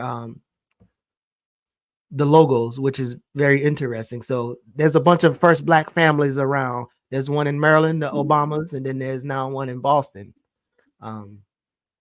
the ball chasing Obamas. What do you think about this first Black ball chasing situation, Diallo, in the most racist city in the? Absolutely nothing. I think nothing about it. I mean, I'm still surprised that anybody can be moved by any first Black proclamation. I mean, that should have been dropped a century ago. I would like to start a movement of the last Black. I want to find things that Black people are abandoning and rejecting, and start to celebrate those Black people. When we finally start, instead of doing shit we need to stop doing. So I'd like to number 1, start a last Black movement. Number 2, as for you ball chasing fans, whatever happened to the NFL boycott? Jay-Z said we passed that. You missed the memo, Diallo. Jay-Z saved us. We good. Rock Nation does the Super Bowl. Y'all give y'all permission. Usher's gonna be at the next Super Bowl. Usher. Usher, Diallo, Usher. Dancing on people, women at the Super Bowl. Let's get it. Okay. All right. We had Rihanna last time. Black girl pageant magic. Stop it. Yeah, I will celebrate the last Black man to watch or attend the NFL. Hove. Celebrate my that. student yesterday said he's Illuminati. We the Illuminati took us over and gave us the Book of Clarence. I'm sick of this. Yeah, I'd like to wait. I'm waiting for the last Black man. I'd like to put him on a poster. Straight up. Can we get T-shirts for that, man? Right. Every February. The last Black. The last Black NFL fan. That's what I'm waiting. Listen, and then on the back, it should have all the a poem about first Black. So we need to let that be in our advertisement. The first Black, 2 Blacks poem. So I like that last. Oh, he's got a first Black poem? Yeah, it's pretty dope. Who? 2 Black. 2 Black has a first Black poem. Yeah. I still think, no disrespect to you both, but I still think our show should be the show. He don't want to do it because he don't want to wake up in the morning, and I'm not up late at night. But we need the 2 Black and Not Black Enough show was, I still think, the best one. But I honestly missed that poem. But yeah, that's what's up. So yeah, but that's we should have T-shirt the last. Wow, y'all gave yourself permission to go back to that shit, because y'all was talking reckless. Y'all was talking big shit. What with what? With the NFL boycott. Who's y'all? What did I say? NFL black male The NFL fans. I haven't watched. I literally did leave. I have actually left. I left. I was leaving because of Dan Snyder and then the Kaepernick thing. And then Kaepernick really pushed me out the door. And then when Jay-Z said that we're past kneeling, I was like, I'm definitely out. So I have not watched the game since. Right on. So Geechee? Well, Geechee, your punishment to the NFL is you refuse to sign with them. That was Geechee punished the NFL by saying, nope, I'm not signing. I refuse. Listen, honestly, I actually haven't watched football. Geechee. I haven't watched football since I graduated college playing football. And that was like in 2008. Yeah. I stopped watching it. So I wasn't following it. And I used to the Giants used to be my favorite team. And I just, and so I also do know people from my hometown that went in and out of the NFL, so I might have checked in with them, but I haven't watched it. We got but now it's still holding but it I'm down. honestly I'm almost just as bad. I've gotten rid of the NFL and the NBA but I do watch world football, and then even worse is I watch the Cam and May show when they're not talking to OJ, and so I have all the sports. I don't know who the players are anymore. I'm not up on all of that, but I am enjoying the discussion of the sports on that show. I can't front. That show is crazy. Somebody asked to see my highlights, but I do remember my last game playing a school in Georgia. I had 3 receptions for 98 yards and a touchdown, and my hamstring was fucked up. And your hamstring. Yeah, this is starting to sound Stephen A. Smith-esque. I'm telling you, it's probably somewhere in the archives. I couldn't finish the game because my hamstring was messed up, but I scored this touchdown on a double post. So the two outside receivers run a post, and the free safety got to choose one. He chose the wrong one, and that was a wrap. So this is sounding like we got to get Jason Whitlock to investigate this and call you out for fraudulent. And then you could go back and be like Stephen A. Smith and be like, "You fat bastard! I told the truth, you fat bastard." Well, the only way you will know that I'm lying if I said I played football for Spelman College. That would be the only way that you know that. Now listen here, Spelman. We're not going to talk too bad about where my oldest might end up. Because Spelman, maybe some of this $100 million has already been slated for my daughter, because she did get accepted, and with some money. So we're not gonna talk too bad about Spelman. Well, now your daughter, if she goes into the dorm, she will have heating. She might get a scholarship, and she might have heat in the dorm now. Because Dad, I gotta get through this commercial. So through the front door and out the back. Here, let me. Hey, that's an ex-ball chaser right there. This is very exciting. The historically Black women's college in Atlanta has been ranked #1 HBCU for 17 years in a row by U.S. News and World Report. The college produces the highest number of Black women who go on to receive their PhDs in science, technology, engineering, and mathematics. Now let's listen in to the Spelman board chair. Her name is Lavette Russell, who is addressing Spelman students at a school assembly in the Sisters Chapel right now. Welcome and good morning to all our Spelman community, and especially my young Spelman sisters. Yes, Spelman As a student, sisters. I experienced the power of this historic institution and how it transforms the futures of talented young women. And today, as board chair, I know that some of the brightest young women who dream about coming to Spelman are facing financial hardships and barriers to a higher education. What I am sharing with you today is a major step to ensure more young women can achieve their dreams at Spelman College. Today, we are making history. What's all the ruckus? Our long-serving board trustee, Rhonda Stryker, and her husband, William Johnson, have decided to donate to Spelman College $100 million. What? Big bank. All right, we can top it. What? So 75 million will go into endowment and scholarships. 25 million will go to renovating some buildings, including the dorms that don't have heat in that mug. But so Stryker is a striking lady. She's a billionaire. Her family, her sister supported a super PAC for Obama. They're connected to Soros. They actually got in trouble for some bribery that they had to pay $13.3 million to Securities and Exchange Commission because they was operating businesses in other countries and doing some silly shit. But they did give money to Trump. They gave money to the DNC, so they're playing both sides. And it will be interesting. Again, shout out to Two Black coming up with the Laundering Black Rage. It will be interesting to see what type of black rage are they laundering, why they made this 100 million donation, and why they dropped this bag like that. Well, remember, we're starting. They're following a tradition. Remember, some have expressed some confusion over this bit. Just remember, this is who the school is named after now. So it's perfectly in line with this latest round of, Diallo's point notwithstanding, of finances coming from the Stryker Johnson Foundation, who are, as you said, they're into medical technology. The husband is into collective investment. Is it like a financier, financial investment spaces?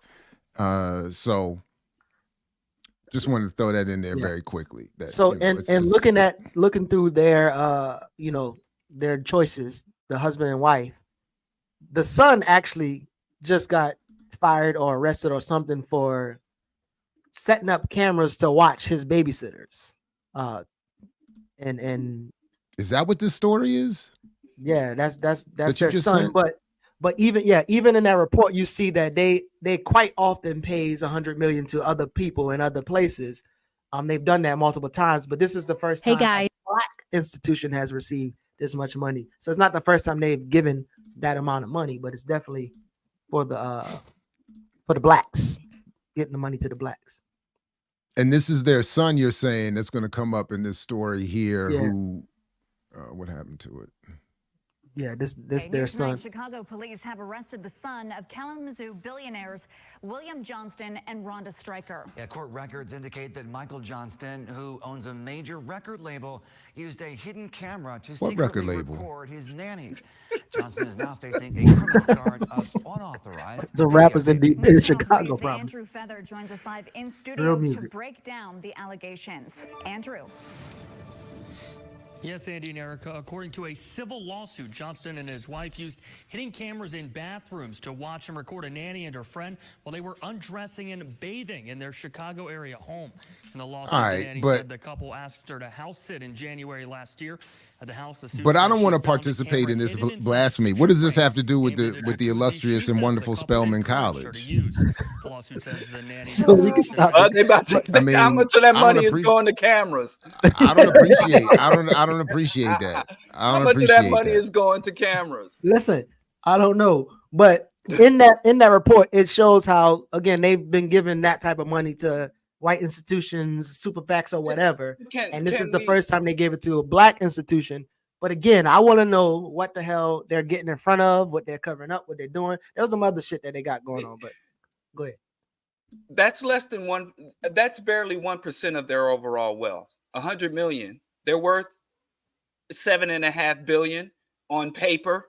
And if you know with how these billionaires maneuver, if your on paper wealth is $7 billion, we can, with offshoring and all that, the games they play, especially with this generational wealth that Black folks are in a race and competing with her to build. That's less than 1% of her income, number one. But what my issue is with Black folks hooping and hollering, literally hooping and hollering. I thought we were against trickle-down economics. Entire trickle down. Revolutions and uprisings were fought because it was concluded that the masses of humanity cannot survive or thrive off of the benevolence of monarchs, of people who inherit their wealth generation after generation and concentrate the wealth. And we try to work to carry it to secure a benefactor amongst the mega rich or the elites. So it's you know, this trickle down economics and this benevolent billionaire shit. I mean, we are and I say we go from a slave mentality to a peasant or a serf mentality. So to see this as a positive, as a win, when these people are able to concentrate the wealth, let me control my language, but this individual, this parasite, concentrates the wealth from the cumulative labor of her, not just her direct workforce, but entire industries and works. And then she's able to, based on not democratic or collective or communal inputs, make these gifts and awards that represent a pittance. A pittance. She literally will have to sacrifice nothing. She won't have to skip a meal. She won't have to give up a house. She won't have to pawn a shawl. It has no impact on her life. Nobody should have this. Nobody's done $1 billion worth of work. So every billionaire is a benefactor. And our Black institutions are now aligned with and subservient to a class of people, and as that do not have our best interest at hand.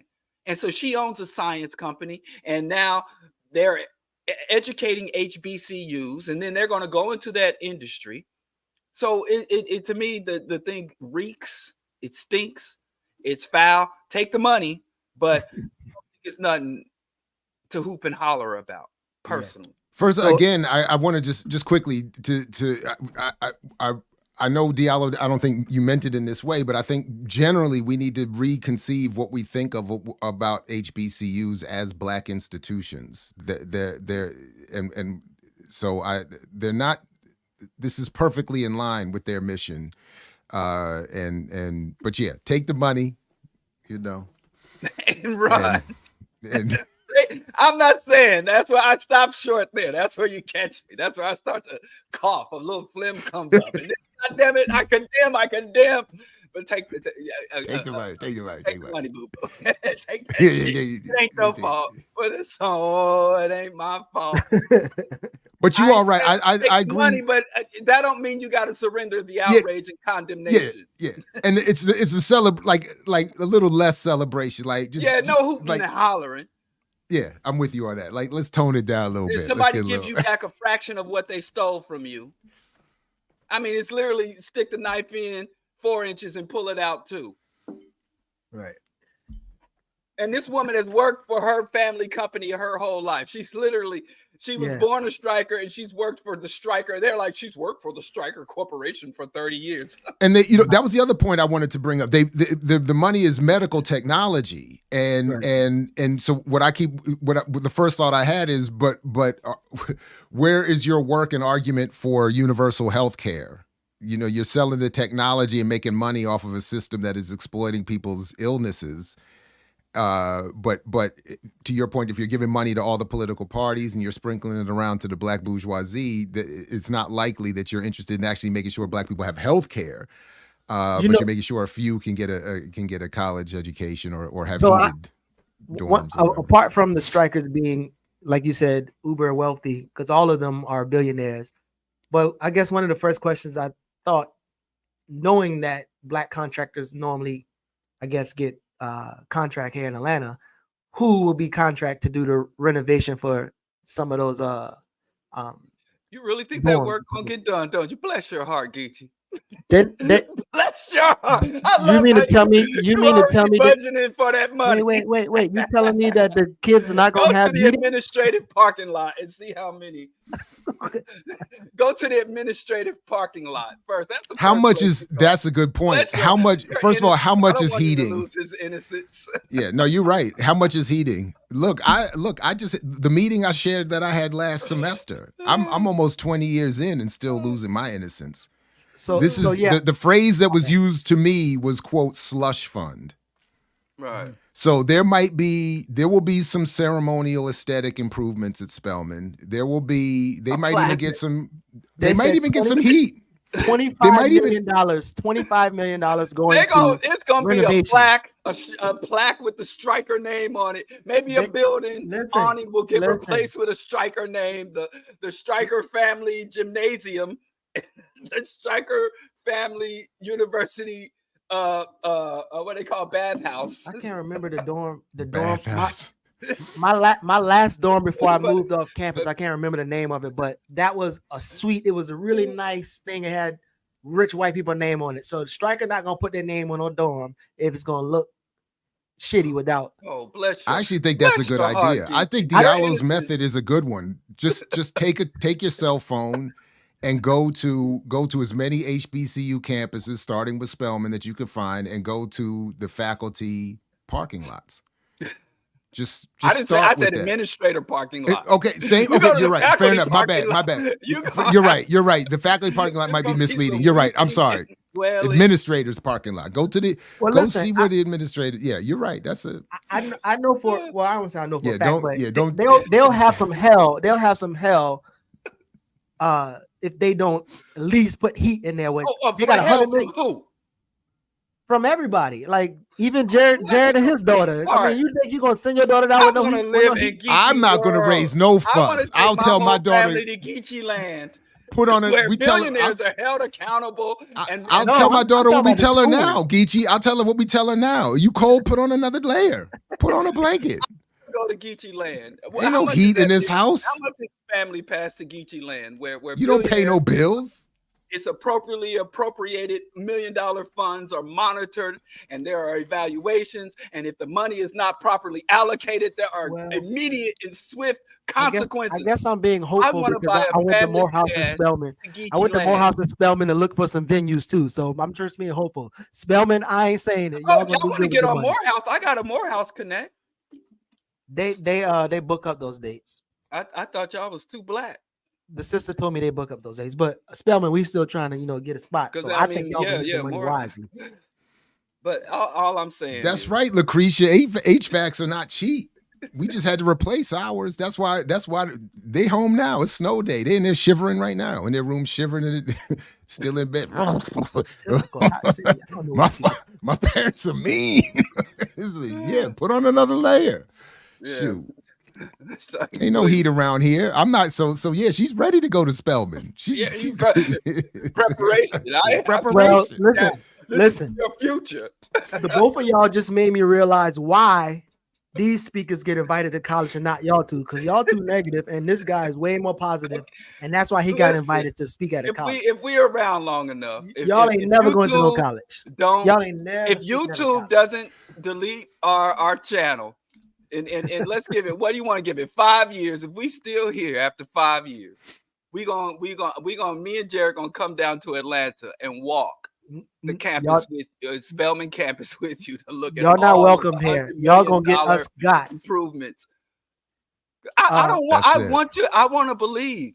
Listen, I want to believe like you. I'm anybody trying to be who's like you, Geechee. affiliated or associated with a college, don't invite Yeah, these them two doors guys to all speak. gonna be rehab, Don't those let them come facilities speak to your gotta be college. They will be Debbie Downers, negative Nancy's, and all of other things. But microscopes. 19 keys.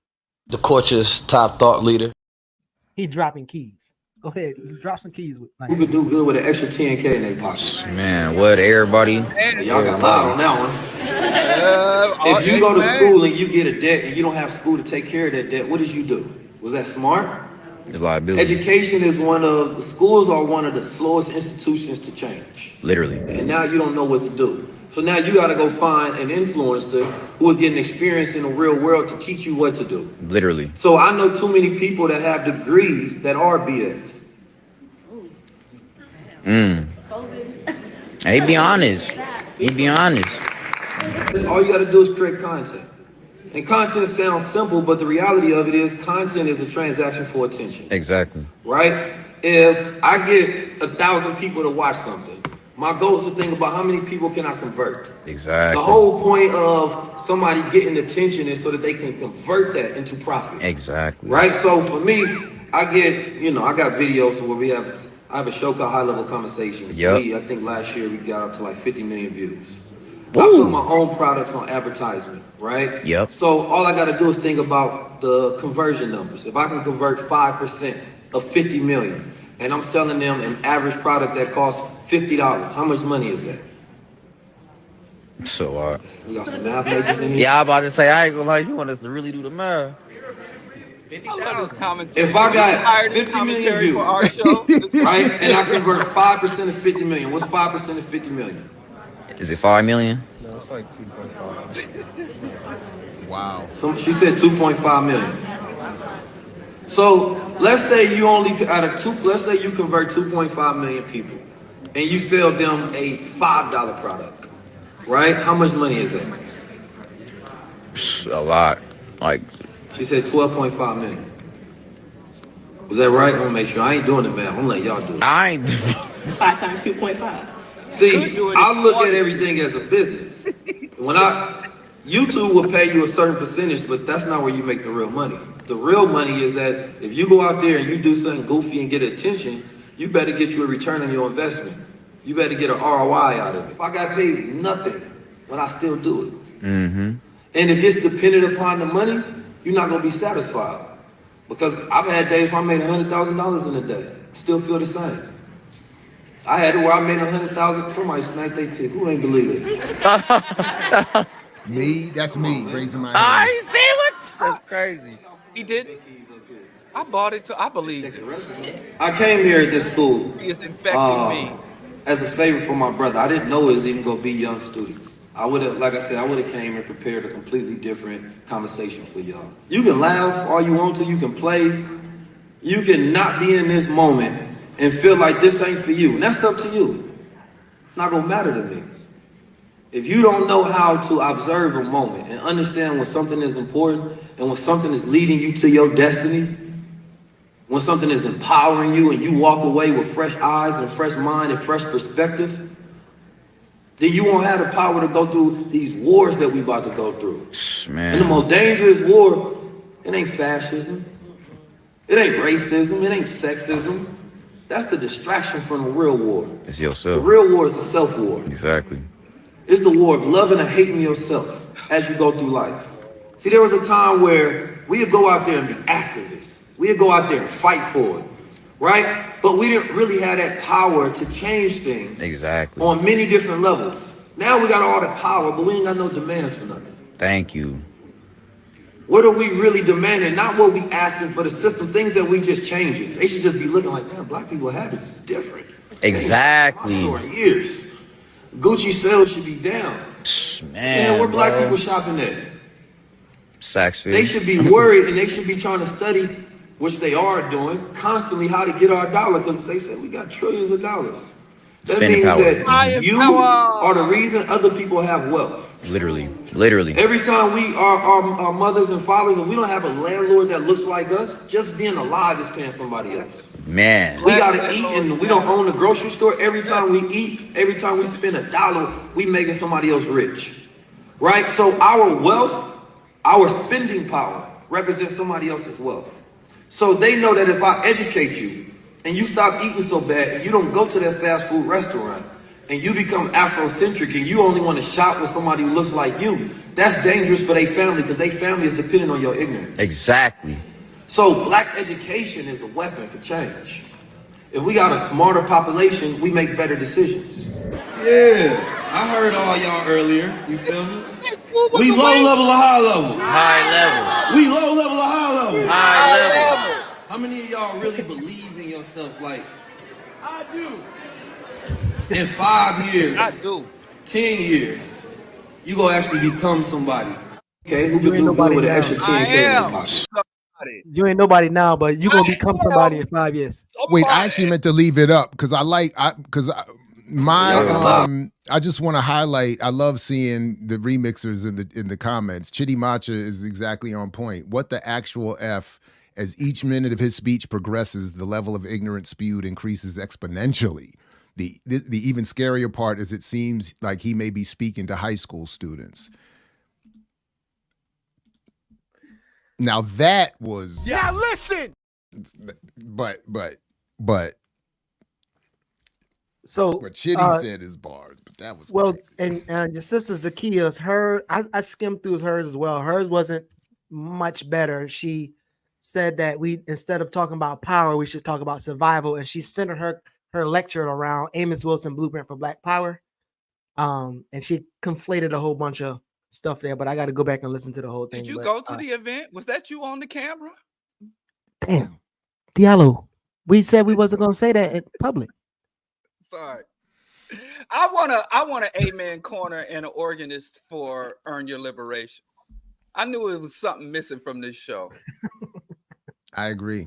And you know, but I mean, what the one thing that stuck of many errors, I was trying to think, what product would any Black person or business have access to that they could sell 2.5 million times, even at $5? What would it be? What would that product be? Because again, one of the first issues, and I know that wasn't meant to be taken seriously, but one of the first issues is always the ability to scale up. And I just don't know at what, and then how would you do it repeatedly? The point would be that you would have to do that repeatedly, not just one time. So I don't, but there was just so many issues with even the claim that I didn't know who I was going to be talking to today. That was wild too. Like I just be showing up places with fireplaces, digital fireplaces in my suits on. I'm coming to a college and I don't expect kids to be there, young people to be there. I just wasn't expecting. Or I would have had something else to say. A whole different fucking grift. I got it. Damn, he left his grift Rolodex in the hotel. So, our brother Diallo Sumbri, who works with 19 Keys, was on, I didn't prepare this, but he had something on his Instagram speaking about buying power in Africa. And, or did I send you all the link? Were we playing? Yeah, that was him. I didn't even know that was him. Yeah. Yeah. And I mentioned, I don't know if I sent the link, but the point was that he was basically saying that the first continental African group. All right, actually, I think I did send it. Okay, let me just play this real quick because I think it's a nice, and this was his happy birthday, Dr. King. Yeah, we're gonna get into some King comment. Policy does not recognize in clear, concise language or act the universal diaspora, the diaspora of non-volunteered migration, but the diaspora that resulted from kidnapped Africans hundreds of years ago. Descendants of kidnapped Africans, we don't have country representation. So the first country, mark my word, the first country bold enough, the first country courageous enough to claim that diaspora, not only in talk, but in action and in deed, and in legislation, and in policy, will be the one to benefit from that $1.3 trillion spending power that's available just from African Americans, not including Caribbeans and everything else. Now, So I commented and just said, because I mean, we're not tight and in the same circles, but I know Diallo a little bit. We've over the years, over many years actually. Again, had occasion to interact, and I was just saying again, with all due respect, because a lot of that sounds good, Pan-African policy. The point that Black America does not have that the backing of national, all of that sounds from an initial starting point right. But I was just saying, we're basing our plans on mythology, this buying power mythology. So any plans you seek to develop are going to be misinterpreted, not likely to be fruitful. And his response, he did respond. He said, I misunderstood his point, that he was talking beyond buying power, blah, blah, blah, blah, blah. We didn't get into a back and forth, but again, I'm saying the initial starting point of Pan-Africanism, but on the basis of commercial exchange and a capture of a buying power is putting what should be a revolutionary political movement unifying basis. It's changing the foundation of that to something commercial, capitalist, business oriented, entrepreneurial, and again based on the mythology of a pooled resource that doesn't exist. So I'll pull this one, this next clip up here, but aren't there like yeah. a dozen countries that already offer dual citizenship? Can I fly to Gabon and buy my Jordans? You could get it in Ghana though. Huh? You I'm can gonna go get it to in Ghana for my oat milk lattes. Black buying power, but we already have that. Why doesn't he acknowledge that there are already countries that offer dual citizenship and encourage cultural, historical, and ties with African Americans? So this guy gonna tie some King comments with buying power. He's just all over the place. And when I said, yo, y'all need to probably read more King before y'all make these videos, he also kind of responded like, oh, I was just asking the question unbiasedly and blah blah blah. And but go ahead, hit that. Tell them people don't shoot the messenger. Your boy just got a quick question. Do y'all think Dr. King's mission aided or hindered the black community? I want to start off by saying Dr. King was a powerful being who had pure love and intentions for his people, family. But you got to keep in mind, just because someone has pure intentions does not mean that they leading our people in the right direction. Let me give you an example. So in the 1960s, around the time the civil rights movement was founded, the black community was thriving. I'm talking land, businesses, schools, bus line, grocery stores, the whole nine. Family. I believe the biggest mistake Dr. King made was pushing the narrative that integration would bring about peace and equality onto this country. And if you do your homework, family, you'll see the man even said it himself. During one of his last speeches before he was assassinated, he is quoted saying that he led his people into a burning house. What y'all think he talking about?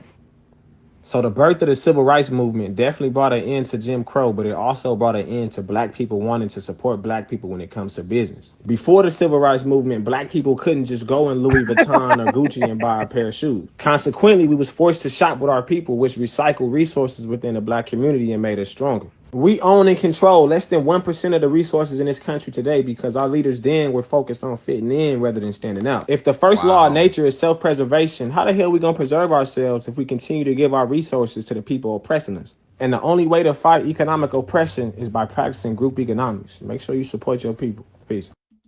Oh, man. So there's no need to study King.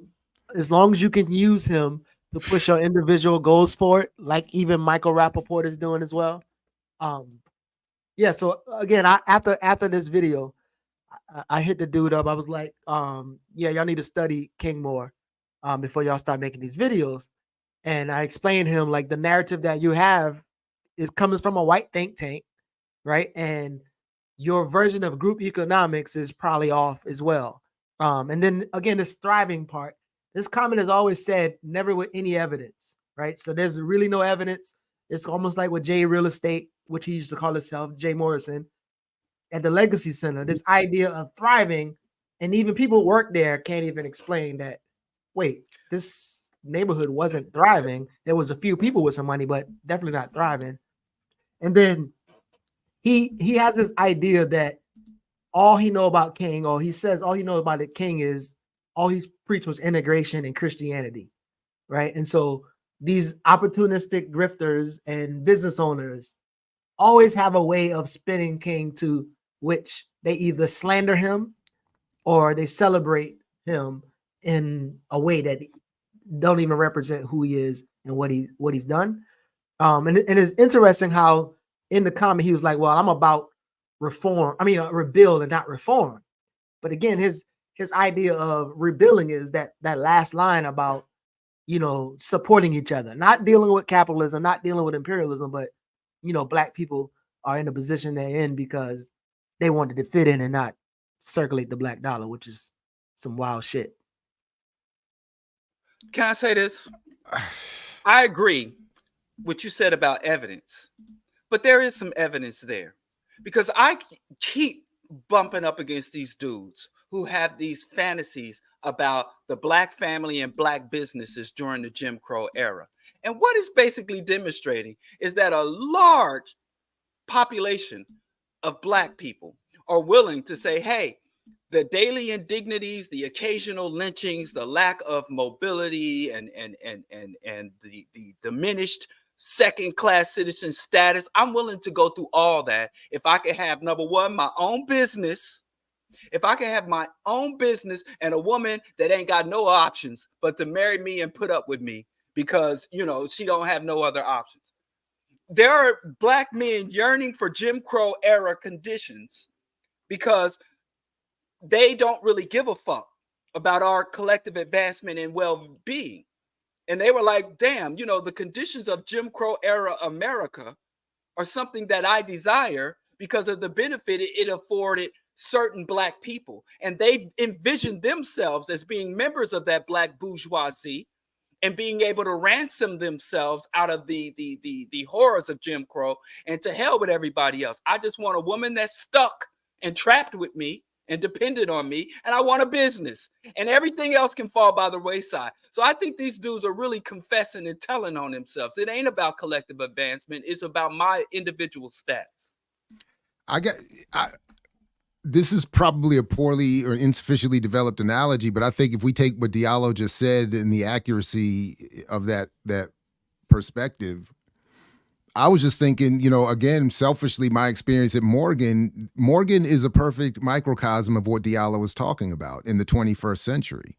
That if you have, in the context of a settler colonial state, relative Black autonomy just allows for bad Black actors to become the primary initial exploiters of their community in an insulated from any broader authority. So what Diallo is saying is exactly, it allows for a Black bourgeoisie to take over, to capture the local political and economic apparatus, to be the first wave of exploiters and beneficiaries, and then to promote the argument that this is the extent of the change that we need. So but there's just so many, you already said it perfectly, Geechee, when you said, I mean, the man, we're doing everyone a disservice by just you just don't read, beloved. I mean, it really is, like how can you tell me you're gonna make reference to King's last speech and not even put it in the context of him being there to support labor organizers? I mean, and himself choosing to stay at a Black-owned motel while realizing the insufficiency of that as a broader strategy for Black liberation. Like so I mean, but we don't need to be fair to him and the fact that the first man to his body was an undercover eventual CIA agent. We don't need to show any respect to any of that history. We can just demean him, call him a liberal Zionist, as others have been doing lately, and a Black bourgeois. I mean, all Michael of these things. Michael Rappaport, and then somebody who was attacking me recently also was saying, and called me bald. That's the worst part of it. That's fucked Made up, fun man. of my being follically challenged. Bro, I see a follicle. Don't let him talk. I see that follicle right there. Don't let him do you. I mean, it's by just choice. Just like 19 Keys chose not to do math in his head, we choose not to allow our hair to grow.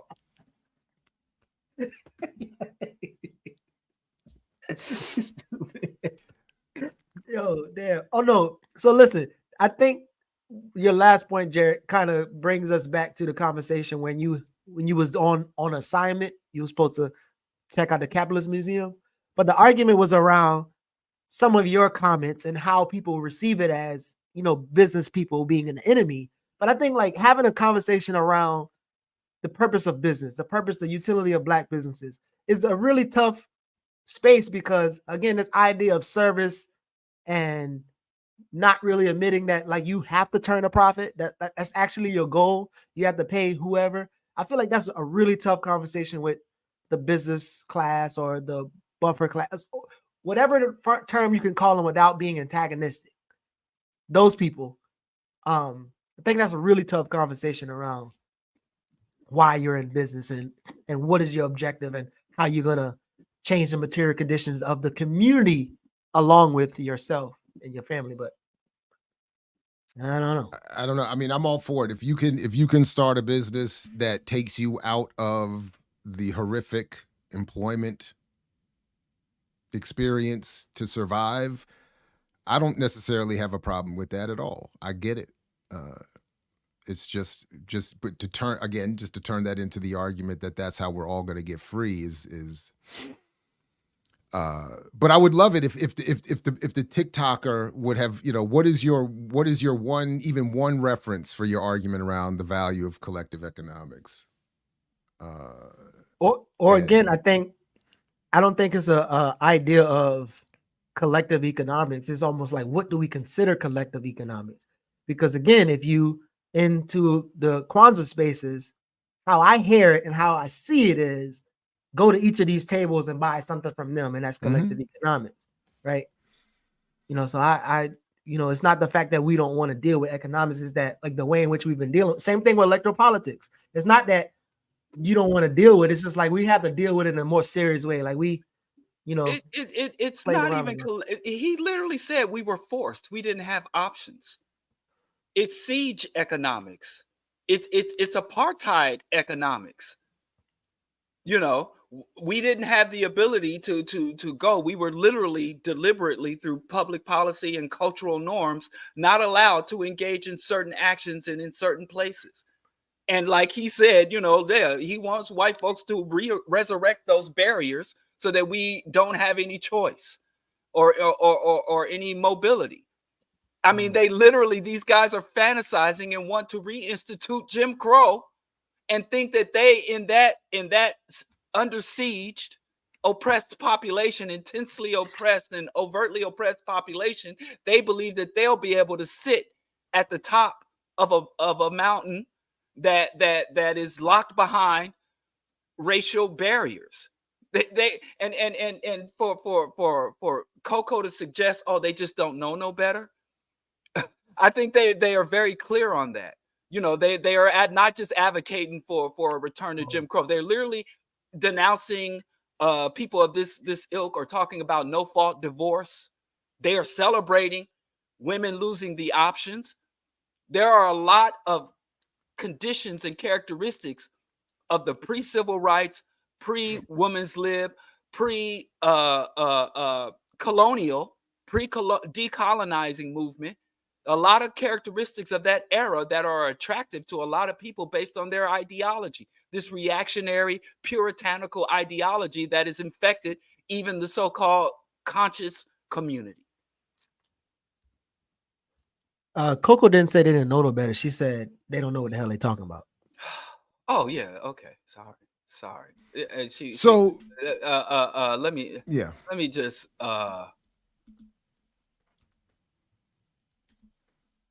I'm sorry. That doesn't mean they. Or they're just confused, don't actually know what to do. No, I agree. I mean, so that's sort of my point. And I'm a dumbass by accident. Sorry. That's why I'm in full agreement with. I mean that's sort of my whole. The only way for us to properly understand and engage economics is to get past some of the mythologies and to actually study how the economy works. And we can't do that if so much of what we're doing is based on mythologies and half-truths and poor methodologies and TikTok references to vague references to something that somebody once said without citation or context, or some, again, passing reference to cooperative economics without any explanation or context for what that is or how that means or what it could actually be logically expected to do in the context we're in. I mean, none of this is, but broadly speaking, that's been sort of my whole problem personally, that every attempt to actually engage in real exploration and understanding of economics and the political economy of this country is met with non-studied mythology. And it's frustrating. But yeah, I think this idea of from last week, and I wanted to actually look at some of the comments, but me and Dennis kind of went back and forth in the chat about the idea of your approach, right? And why you would even begin to start a lecture or a conversation by saying, I don't have solutions. And his argument is that, no, you do have solutions. And again, I think what I was trying to argue was, like, if you're dealing with a people who literally ask you that's the first thing they ask you whenever you critique something, that might be a reason. And then also the fact that there's a line of things that you have to deal with before you actually get to the solutions. and that conversation just seems like it's not. You It's talk, not if the question is about me, maybe there is maybe there is a tactical flaw in the way I express not having a solution. I've always just, one, I like to be as honest as possible. I don't like when people claim that they have the solution. I think we need to be more humble and honest about what potential there is and whatever our claimed solutions are. And really what I'm trying to get to is that what people say are solutions are not, in fact, solutions. So the simple fact that people can claim to have a solution that then goes unchecked as for its viability and then be given credit for having said they have a solution is part of the problem. The other part of it is that technically, even in my Buying Power book, I do have an argument for what a solution would look like. It's just that most people don't like what that is. They just don't like the argument. So it's not that I don't have a solution. They just don't like the solution that I have, or they don't like that I am honest in my attempt at being honest. And when I say that what I'm calling for as a solution is in some ways intentionally vague and ill-defined. But if at some point I would want people to get to at least be honest with themselves. Yes, Jared said he doesn't have a solution. Yes, Jared is flawed when in his approach or his personality or whatever. But at some point, what is the core and the substance of his argument? Is it right or wrong? Have I put in the effort to understand the argument and the accuracy of it? Blah blah blah. Take Jared out of it. What is the value of the argument on its own? Me saying I don't have a solution, does that mean that the argument is in fact wrong? And how do you determine that? So I'll stop. What did you put in there? You bought some tickets to Geechee Land. You want people to engage first of all, you want them to read and comprehend your argument, and then you want them to engage or root their critiques in your argument. So you didn't got a season pass. I went to Land. A season pass, and he didn't even send me the address. I couldn't even buy tickets because now both of y'all talking. Nah, you can't come to Geechee Land. I actually have a 10 o'clock. Yeah, I was about to ask about a time check. Okay. Yeah, so I mean, can we run the star comments and criticisms and questions, and then I do think depending on how much time you have, Geechee, after Diallo leaves, Ricky did send us a 5 or 6 minute video that I think we could either play and respond to, or even just let be the closing. We could just let it play as we wrap the show. I'm sick of y'all doing this show behind my back. Y'all ran and I left early last week and you kept going. And stole FD from me. Oh yeah, we did. Okay. You kept going after I left early. I rescind the complaint. All right. Let's get to it. All right. Are you going to pull them up? Yeah, I can pull them up. Oh. So, where in the world? Oh, we got to skip. So we gonna pull these up? Yeah, we did that. We did that one for sure. Gambling. Was this a sanctioned gambling location that you do they have? Why don't they have spades tables? They don't have spades tables at the casino. I got $10, baby. Show my $10. Thank you, librarian. Geechee's investigative journalism. Let me get that team. Putting up them, get some of them striker cameras. Five going on something. 5 going on something that made me think about this. The Haitian Revolution. I felt like when I read that thing, I was like, yo, whatever these people smoking, I'm gonna think I need that instead of the stuff that I have. Because I don't know where this person got into this Haitian Revolution idea. Oh yeah. Gabriel Rockhill. Yeah, I don't know. I don't know Gabriel. Who's that? That's the guy I was talking about who had an analogy. He actually got a Black Agenda Report article where he talked about the good cop, bad cop. The good cop is the liberal, the bad cop is the fascist. Pretty dope. Diallo. I stand on my conclusions and assessment. Unless we're gonna redefine some terms, it is what it is. But yeah, because I worked at Rikers Island for 3 years. That's what shaped my assessment of Tukey. Yeah. There you go. You're right. Great comeback. Good shot. Right. But I just want to be clear. I don't know if, this is my response to the one good cop. And with all due respect, and I know, we don't always see eye to eye on everything, but on this one, Wise Intelligent, this whole album and this track in particular is do me a favor. How do you pull that back up in a second? I just wanted to show the one good cop line. All right. So that people could see that that's the track right there for your one good cop, your good cop, bad cop. But yeah, I don't know. I'll have to check Gabriel's piece, and anytime we want to bring him on, let's do it. Word. And I think Musa actually just published something on media literacy. You know what? I saw that, and to be, straight, yesterday was Hood Communist Thursday, and shout out to them. And I all jokes aside, I will not front. I am wildly honored when people in that crew make reference to me and my small efforts here. It is a legit honor, and so I saw that, and I appreciate it. But yeah, definitely check that out beyond just the reference. But I just want to be honest about that. I do appreciate it. I'm not gonna front. It's nice to it's nice. So yeah. But yeah, check out correctly instead of used ineffectively, huh? Well, honestly, even if there's disagreement, I appreciate that if people who I respect, who are doing good work and have good politics, are making use of any of my efforts to contribute. That's the whole point. That's all I've ever really wanted. So it's nice. That's all. That's it. But So go ahead. Jared has $4.99 on it. You got 5 on it.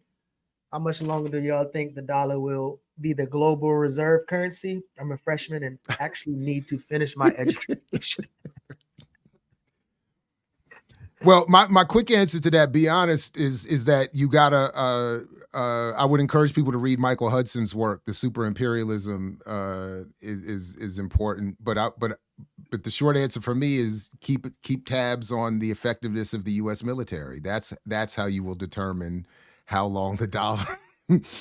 Because until there's a military defeat, the dollar closed ain't going bases and recalled aircraft carriers and nuclear submarines. Got to deal with that. Otherwise, it ain't going nowhere. So unfortunately, but maybe fortunately for you, you're going to get your Bitcoin education is up. Bitcoin did go Bitcoin back is rebounding. Oh boy. Boy. Them 2 guys need to be in the people's jail. We need to apprehend them brothers and let them sit down and read some shit. Yeah, that Haitian joint is distracting. I'm with Internetager on that one. That's going to be on my mind grapes for a minute too. So Diallo, I want you to feel this one because I feel like we had this dope conversation that I should repost about capitalism, but this engage in the conversation about economics. Go ahead. Can I just say that her profile pictures really captures her essence? And her that is the most appropriate. I mean, what did you talk about? Whoever took that picture, I'd like them to do my me because that the facial essence of just respond to so I disagree. In our recent exchange, notwithstanding, but when we met, I don't agree. The head tilt. I mean, Coco showed up. She's very kind and nice and chill. I And like good crafts. she can get spicy when she need to. But but I think Coco showed up. Picture is the most. The only thing I don't like about Coco is she ain't gave us no vegan food. Other than that, I love everything about it. Who said anything about hate?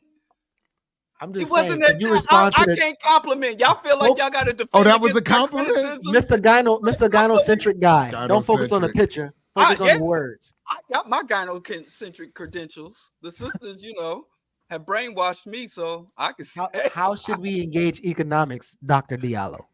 I agree that we can't ignore economics. And how should we engage them? Yeah, the conversation around it, or even the practicing of the socialism, dismantle. I hear that. But most people don't understand what capitalism or socialism is and how it's going to be even possible here. So what are your recommendations, Diallo and Jared? That you find out what capitalism is if you don't know what capitalism is. No, it's sort of what I said earlier. I think I agree. I've never argued we should ignore economics. I think that the way we engage it is wildly flawed, and that's why I think we need to understand how economics works. We need to understand we do need to understand the arguments around socialism and that history and how the political economy is set up and the role of public policy and all of it, and the role of media and propaganda and myth making. We absolutely need, and that's why I just put the link to our last discussion with Kali Akuno in the chat, because Gamandi and everybody else, I think you all need to go back and revisit and listen more carefully to what Kali was saying in that interview, where we started with the critique that one and his crew had of me around my critique of cooperative economics, and then listen to Kali really talk about the actual experience of Cooperation Jackson. I think there's a lot of mythologizing around that, and I was very appreciative that he came on for that discussion. And we've been in touch again recently. There's gonna be another round of this in the coming weeks. But I put it's already in the show description for this episode. Please go back and revisit and listen. Please listen carefully to what he's actually saying about Cooperation Jackson. I think a lot of that got lost in the shuffle. But so yeah, I agree. But we can't ignore economics. Absolutely not. Absolutely not. Yeah. And Bitcoin headed to the moon. And Yeah, so is headed to Diallo. the moon. Again, what does that mean? It means the wealth you are creating for the actual holders of most of the Bitcoin and the platforms on which it's trading you're making them money. But if this is somehow going to get rebranded, and again, dude came at me. If you go back to my chapter on Cryptoganda, it literally starts off by saying it don't matter if it's up or down. The argument is the same. It's still based on speculation, a lack of distribution, consolidated and accumulated wealth and control over the platforms and the coins themselves, the blockchain, the blockchain itself. So please. And I picked up another book, by the way. One thing that got lost about my last visit to that Bitcoin conference at Howard is that I picked up another book on Pan-African, something about Pan-Africanism and Bitcoin, something like. And to be perfectly honest, the only reason I haven't brought it to the platform is because the brother, I think, is a decent human being and making an honest, but it is way wrong. And to Coco's comment, it is exactly why my argument is we need to engage economics, but on the basis of reality and study, not mythology. Because the mythology that's involved with that book is as bad as the one in the ones I reviewed, including Isaiah Jackson's book, Bitcoin and Black America. The analysis is the same, and it's wildly incorrect. So the engagement with economics is important, but just on a different basis. Yeah, Bitcoin is living in the Geechee land. I must be. Are we done? Did we get Who through cares them if it's correct or not? What's the personality? What's the delivery? I learned that from Diallo. Thank you, Diallo. Changed my Don't life. put it on me. All right, so what you gave me another clip. You wanted to play a clip from last week's show? Is that what No, you're I was saying? actually going to the comments, but we already kind of talked about the idea around the solution, and then I actually wrote a long ass post about what I thought you were attempting to do and why it's important to. Are you telling me preference? Do you want me to pull it up? Is that what you're saying?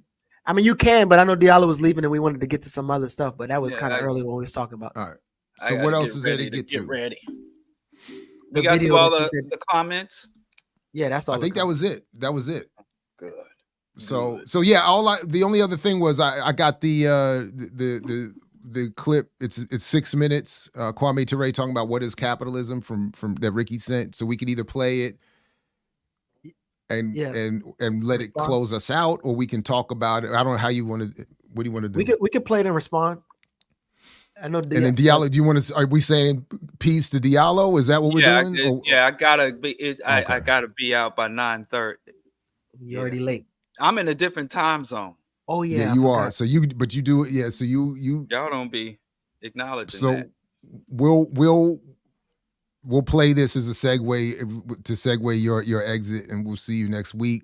Yeah, because I mean, I think Kwame Ture is probably the only person that could replace me and really fill my absence. So I think this is appropriate. I will allow it. And I'll talk to you brothers soon. All right, man. Take it easy. We must understand clearly when we talk about capitalism, who are the capitalists? As if we understand that there are only a few people who own and control the means of production in the society, then we begin to understand that there are a few capitalists. And these capitalists exploit everybody because everybody works for them. Everybody sells their labor to them. It is by selling your labor to a capitalist that he's really able to exploit you. Instead of going through theories, let me give some direct example. Let's say that I'm a capitalist. And let's say that I sell shirts. I sell shirts. I have a shirt factory. Let's say this is my factory. I own it. The machinery. I have a place where I get cotton. Now I own it. I'm the capitalist. And let's say you are my workers. You are my workers. You don't know me. You never see me. You see my lackeys, you know, maybe my foreman, but you never see me. Now, let's say it costs me 50 cents for cotton for every shirt I make. And let's say it costs me 50 cents for upkeep of my machinery. That's $1. And let's suppose I pay you $1 for every shirt you make. That means it costs me $2 to get a shirt. Labor included, your labor. I pay you for making the shirt. Now, when I sell the shirt, being a capitalist, and you must know something about capitalism, very important. The sole motivating force in a capitalist society is profit. Profit. That is the sole motivating force. Profit. Get money. Get it. Get it as fast as you can. Get it any way you can, but get it. Just get it. Just get it. And even in, in the African community, it affects us here in this country because Africans, those of us living in America, those of us born in America, we are imbued with the philosophy of capitalism, and sometimes we don't even recognize it. Thus, you find brothers and sisters even selling dope to their brothers and sisters to make money. Again, because we're imbued with the philosophy of get some money. Ain't nothing wrong to kill for money. Hell, your country is napalming for money. You can certainly kill for some money. All right, just get it. Just get it. It's the overall philosophy. When we talk about revolution, we must talk about changing values. We must talk about changing values, and we must understand these values. To the shirt factory. I've not forgotten. I'm just going to tie it in. I'll tie it in for you. I'll tie it in. You will see, you must look under the shirt factory, too. You must look for spiraling economy. That's very important, spiraling economy. I sell the shirt for $5. I sell the shirt for $5. I don't do anything. You're the one who make the shirt. I'm exploiting your labor. You toil, you sweat, I get the fruit. That's right, I get it. But you grow it, you plant it by the sweat of your brow. I get it. I sell the shirt for $5. I am exploiting your labor. I really am exploiting your labor. I mean, even when you want a shirt, hey, you got to come to my store and buy the shirt for $5. Yeah, I really am exploiting you. Now, you're workers, you're in a factory, so you begin to get social consciousness. Yes, you do. Marx talks about this. Because you're working together, you see the socialized process, the laboring process, and you're able to see clearly how you're being exploited. So you get together, and you start talking about, we want more money. So you tell my foreman we want more money. So the foreman comes to see me. He says, the workers say they want more money. Later for them. Keep them working, man. So he comes back, no raise. Y'all work, but y'all get a little bit more agitated, you know, because it's scientific. The pressure rises, and as the pressure rises, the consciousness must rise. It's scientific. It can't be stopped. That's why revolution can't be stopped. Then you say, hey, look here, we're going to strike. So the foreman comes back and said, hey, they say they're going to strike. I say, oh, let them strike, man. And sure enough, y'all strike. Yeah, y'all strike on me. Now, when you strike, of course, my machinery stops. I ain't making no money. So after a while, I called my foreman. I said, what do they want? He says, well, they said they want $1.50 more a shirt. They want 50 cents more a shirt. So I said, okay, let them have it. So I'll bring you back. You happy? I pay you $1.50 more. Right, so it now costs me $2.50 to make a shirt. It cost me $2.50 to make a shirt. Before, it cost me $2. I was selling it for $5. But hey, look here. I can't go out there and keep selling it for $5. Hey, how am I going to do that? I'm going to lose profit. And look here. Since the sole motivating force in a capitalist system is profit, ain't no need for me to come and sell it for $5.50. Hey, no. Next time you see that shirt on the market, it's going to cost you $7.50. Right, right. And that's what's known as the spiraling economy, because profit is what about wages go up into demands of the workers and prices rocket. Wages go up, prices rockets, and it keeps going and going and going until it's got to blow the top. It's scientifically real. That's why Nixon is talking about freezing wages and freezing prices. He's stupid. You got to freeze capitalism, Nixon. Freeze capitalism. That's a problem. That's a problem. Yes, that's a problem. You must understand these concepts, because once you begin to understand them and master them, you will see the inevitability of revolution. Not only the inevitability of revolution, but you will see the inevitability of victory for the struggling masses around the world once you understand the scientific principles of revolution. Once you understand it.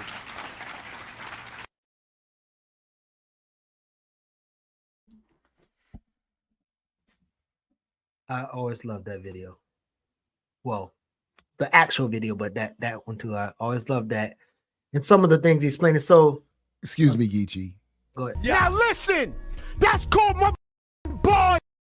You know nothing about that. So, I think what happens, at least from my experience, when it's time to talk about capitalism, the person who don't quite understand capitalism, socialism, whatever, while you're getting to conversations, I do a bad job at not going on all the joy rides that they take you on. While you're answering one question, they ask you a whole nother question. And what about, and it's like you're trying to like whack-a-mole every time as opposed to staying on one thing. So I try to use examples. But one of the things is the idea around profit. Like there's profit that's made in socialist economies. There's profit made, but the way in which the profits are shared, right? And then this idea, and I see this in the chat, this idea around money and resources, like the brother's asking, don't you love money? And money can do these and money. And it's like, are you working for money or are you working to get the money to buy the resources? And ultimately, do you need the resources? Kind of like we argue about being a vegan. Like you don't want to eat plants, but you're eating an animal who eat plants and you're getting through that animal. And it's kind of like, okay, your objective is to get the nutrients, right? Or get the resources. And then I think you talked about, quoting somebody else, the purpose of money being a tool to get people to do things that otherwise they wouldn't do. And so when you think about these things, I feel like having these conversations has been really difficult. But as since I've even been young, I've always used to question why. So I have a second children's book coming out. But my first children's book talks about my upbringing and how I was always the one to be like, well, why are we doing this thing? Like, why does this make even sense? And having those conversations like, why is this lust for money is there? And then what exactly do we want? And then I'll close here. We're studying on Dr. CBS books right now, Black Scare, Red Scare. And I think she's doing a hell of a job explaining this idea around capitalism, imperialism. And as I said to her, and me and Ricky was talking about it, I think the way she handles Garvey in this book really kind of deals with the fact that although he wasn't a communist or socialist, which he advocated making sure that people had that clarity, he also was a threat to the U.S. capitalist status quo. And even today, when we have the Garveyites or other people who follow his line, I'm not sure they understand that distinction. And even so, when people use Amos, it's kind of the same thing. Like he moved in a cooperative fashion in terms of how he lived, and he never really advocated for capitalism, although he misquote, the buying power. I don't think he had the line of dealing with economics in the way in which we're doing it as if we're going to exist under this paradigm forever. And so I think, again, those conversations are not really had, because whether it be Garvey or the entrepreneurial class, there's an emotional or whatever connection to this idea of like, well, it's serving the community and don't you like money? And well, we got to live under this system. And it's like, nobody's having a conversation around like, well, okay, we are under it, but how do we change it? And how do we, I guess, reduce harm while we organize for changing, society, and maybe that conversation is too vast, too big, too uncomfortable. The things that you would have to do to change the material condition, as we said often, and we talked about on Renee's show, is your body's going to have to be on the line, and you're going to have to sacrifice some things that you feel that is relatively comforting to you. So as I've shared before, this is why, they tell you don't drink and drive. And I'm here to advocate on behalf of not drinking and arguing politics, because I will be forever apologetic to my man, Dr. Kemet Shockley, who, with this very argument in mind, saw, one of the worst versions of me. And my argument at the time, I remember what was sending me over the edge was this insistence that there can be this apolitical African utopian development of autonomy and sovereignty within the United States.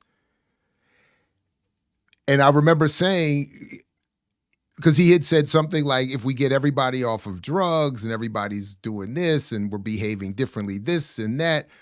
I said, but do you realize if you take Africans out of the economy as it's currently situated, there's going to be a war. There's going to be an invasion. What you're advocating is the equivalent to somehow magically going back 100, 200 years and simply disappearing the enslaved Africans from a plantation economy without anybody attempting to raise some sort of violent conflict. Like, at some point, there's gonna. So, again, I haven't caught up, so I haven't read CBS's work yet. But to the extent I understand what you are saying, I'm sure she's correct that what I see people doing is engaging elements of their favored activists' work or thinkers' work, and not the context and the full argument. So they'll say, I'm doing Garvey's work by engaging in this Black-owned business without the ideas that Garvey was attempting to connect that business endeavor to being part of their mission. And they just an anti-imperialist struggle. Right. Yeah. They're not thinking about an anti-imperialist struggle that's seeking to solve the conditions of African people and this, that, and the third. They're thinking they're using that element of his argument. That's why in my limited work, one of the things I found fascinating is the way in the Black commercial press, and I should do, or someone, and maybe has already been done, if we did a targeted study of the Black commercial press and how it references people like Garvey, I would be shocked if it didn't reveal that at least 95% of those references are exclusive to Garvey's adventures in business, or attempted ventures in business, and not his broader politics, philosophy, et cetera, and so forth. There's a remarkable myopia around this. So yeah. Now, just very quickly, I made a quick note. I saw somebody ask this in the comments. No, I did not edit that video. I had nothing to do with that video. Ricky sent me the link and we played it. That's the extent of the credit I can claim for that. And similarly, you attributed this to me, but I'm always paraphrasing. And if I'm not clear in the moment, I need to be more clear. I'm paraphrasing Adam Smith. Mm-hmm. And I do want people, because he was always presented to me as the, quote, godfather of capitalism. And when I went and read Origins of Money is the section I always reference, but it's in The Wealth of Nations. I actually at one point did go and read that. And to the extent I understood it, I didn't study it. It was not part of a collective study. I was just independently reading it. The Origins of Money section is something I always go back to, because he's pointing out that the history of money is the ability to manipulate people to do what they would not normally do for you. It has a, and again, that's why Marx and Engels ended up talking about, as Teray referenced, the social relationship that exists between labor and capital, that the collective involvement that goes beyond just the physical act of producing labor. There's a whole there's a whole sociology to it. But once people begin to realize, wait a minute, and that's sort of my point. That's where I'm building my arguments from. That as Teray and all these other people were pointing, we are producing the wealth that they're living off of, and we're being told to only focus on a fictional, limited amount of that. And that's why when Diedrich was around here and told us about the 150 to 194 trillion dollars in annual personal wealth that we're creating, that even blows my focus on the $20 trillion GDP of this country out of the water, and makes it even more irritating and infuriating that we would ever be told to circulate our dollar and focus on our business and focus on some fantasy of a segregated economy, when we're creating untold wealth for these handfuls of people to run around here and enjoy. And if we're not going to fully overturn the existing capital model, should produce enough wealth, hence the point of socialists and the socialist step, that we can live off, all of us can live off of. So then the last point I made a note to point out to in response to the Teray clip is that this is why I get so furious with the Peniel Josephs and others in the world who keep producing this nonsense of rebranding of who Teray was, and attempt to omit him in plain view. It's and why Ava DuVernay should never be forgiven for erasing him from the film Selma. Like this is why I get so upset, because you hear in a 6-minute clip this analysis that's so brilliant and clear, and admittedly humbling for those of us who try to work in these spaces and try to teach this to people. Like that level of explanatory power and clarity is levels to this. And to see people who are undeserving, ignoble actors who don't even agree with him trying to rebrand him and talk about him in a popular way to undercut that is infuriating. So I'm mixing your methodology with mine and a couple other people. So people like Brother Chris, and I've saw multiple of his comments, but I'm either asking you to come online and argue your point or argue your questions, write it out, which maybe you write some questions out, or tell me the last book you read. Because I feel like the questions that normally, and again, this is larger than Brother Chris, this, like, these questions are normally a reaction. And then when you ask them simple questions about capitalism, it's almost like they either avoid it or are not able to kind of deal with those I guess contradictions, or even acknowledge those contradictions. So yeah, I'm always curious about that. So Brother Chris, if you could tell me like maybe the last book you read, maybe, because one of the funny thing was when I did that DI do it yourself voice critique, I used some clips of you and Frank Chapman, and they played a clip, and I played a clip of Kwame Ture, how people always say, oh, I know socialism don't work. My teacher told me it doesn't work. And it's like nobody's ever read or studied anything about it. So I gotta come back to it, but I would encourage Chris and others to answer that specific question. How would money be used in a socialist economy? Go back and check out this work here, or the videos that I've started to do on the chapter, reviewing the book and the chapters, and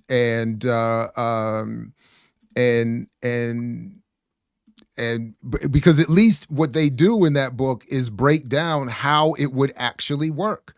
The reforming of the government structures, the allocation of resources. They do what I think I and others have been wanting to see done for a long time, which is to take the socialist argument and make it plain, make it so it doesn't. There are flaws, there are gaps, there are issues. It's not perfect. It doesn't answer everything. But if you really want to endeavor an honest answer to your question, that would be a good place to start. What's that? Well, I don't know, but the point of me asking what's the last book you read is more so to understand the type of temperature that people are on. So if you tell me Think and Grow Rich or whatever, some shit like that, I'm just like, okay, no need to have the conversation. Well, I mean, I would be more specific. My question, I would be more interested in what is the last thing that folks critical of socialism have read about socialism, right. Not just what is their last book. To what extent have you actually looked to study that argument? And again, I'm not even in this moment, I'm seriously not even attempting to be the socialist flag waver. I'm just simply saying that if you want if you want to see how people in the socialist community, so to speak, are attempting to answer these questions, they have answers. They're putting the work out there. Speaking of last book, could you get to that link? So there's a post from Akil Parker, a brother from Baltimore, lives in Philly, and I think he goes back and forth to Baltimore and Philly, but he posted how he read The Black Bourgeoisie recently, or he had to reread it. And in the comments, if you could see, I asked him like, "Yo, what was your takeaway?" And I'm curious what you think of his response in terms of his takeaway. And I'm just curious. The Black collective must build its own institutions and not allow Europeans to be the standard by which we measure ourselves or our success. That wouldn't have been my takeaway from the book, but right. And then admittedly, it's been a while since I've read Franklin's that I read the conclusion to that book. Mm-hmm. So I don't remember exactly what Fraser is saying in that book, but the fundamental critique of the Black bourgeoisie, he's my interpretation, he's saying that there is no real Black bourgeoisie, that there is no real ability for Black people to economically build out of this situation. Mm-hmm. So I don't fully get that the build our own institutions and all that. I don't know that would have been. But whatever. So there was a next question. I asked him a next question and then he answered. But I was asking him about what do you mean by our own institutions? What kind do you recommend? And what would be its relationship to the larger imperialist economy? And then I'm curious how also the newly defined success, especially as Fraser's handle and should have resolved our lust for living in the world of make-believe. Because a lot of times I hear people say our own institutions, but it also goes to Fraser's point of like this world of make-believe that you're just going to go in this corner and have your own economy under this larger imperialist economy is wild. Now I know again, just because of my memory and the time frame here, I'm working through, and this is ultimately a flawed method. So since I keep talking about method, so I want to acknowledge that it's not wrong, but it's not the best. How Marisa Baradaran was making the point that Fraser and others were making is, I think, important. That in hers is, to your point, the argument that that Fraser was making, that it is a fantasy. A segregated economy is a fantasy. In other words, you can segregate people, but you cannot segregate money. Right. So by the ultimate impact of segregation was the limitation on what a segregated economy could do, and it cannot grow. And that's the whole point of capitalism and imperialism. And in fact, why imperialism creates settler colonies is because it has to expand. If Cecil Rhodes, I remember, whose book was I reading? Was it a Parenti book? Because I don't think I was reading it as a primary source, but Cecil Rhodes said that imperialism, British imperialism, was being done to save England, to save the British, to save the English, I should say. specifically, because he was saying we are overcrowded. We don't have the ability to expand in terms of capital and resource accumulation. We have to send some of our citizens overseas, not only to get rid of an excess population, but to have that population turn into something that enriches the motherland. So again, that's the flaw in this whole fantasy that you're talking about, that as Akil is saying in these comments, we can somehow create our own schools, hospitals, farms, grocery stores, entertainment venues, et cetera, and so forth. It is a fundamental misunderstanding of the economy. And then when I see reference to entertainment, et cetera, I think it's also a fundamental misunderstanding of media in a colonial context, in a colony. Entertainment is not, entertainment is political. So to the point I was getting at about my years ago exchange with Dr. Shockley, if the idea that you're going to separate and create an autonomous, sovereign, Black media entertainment environment that somehow interrupts the role of media as psychological warfare for the ruling elite without conflict, without having had already assumed political power, is, to me, even more bananas than the claims around a segregated economy. Right. I am probably, not probably, I am more pessimistic on that note than this idea that we would be able to circulate our dollar. You will not be able to circulate unsanctioned communication at a national level without at minimum guerrilla tactics. I mean, hence my once upon fantasy argument around mixtapes. But so I'll nitpick on your use of words, as we talked about when me and Dennis was talking about solution. But what if it's optimist, pessimist, and then the realist, right? And maybe you're not being pessimistic by being an alarmist, like John Henry Clark says, like, wait a minute, let's think about this and see how logical this is.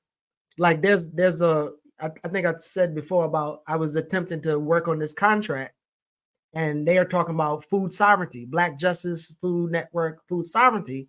And my question was, like, you're going to be food sovereign as Black people in the U.S. when the U.S. is responsible for trying to destabilize food sovereign countries? Like, how do you see that working? And asking those type of questions will make people be like, oh, no, he's negative, I don't want to deal with them. Or even when we talk about like the King thing, when we talk about integration, well, what was he talking about in terms of integrating in terms of the economy?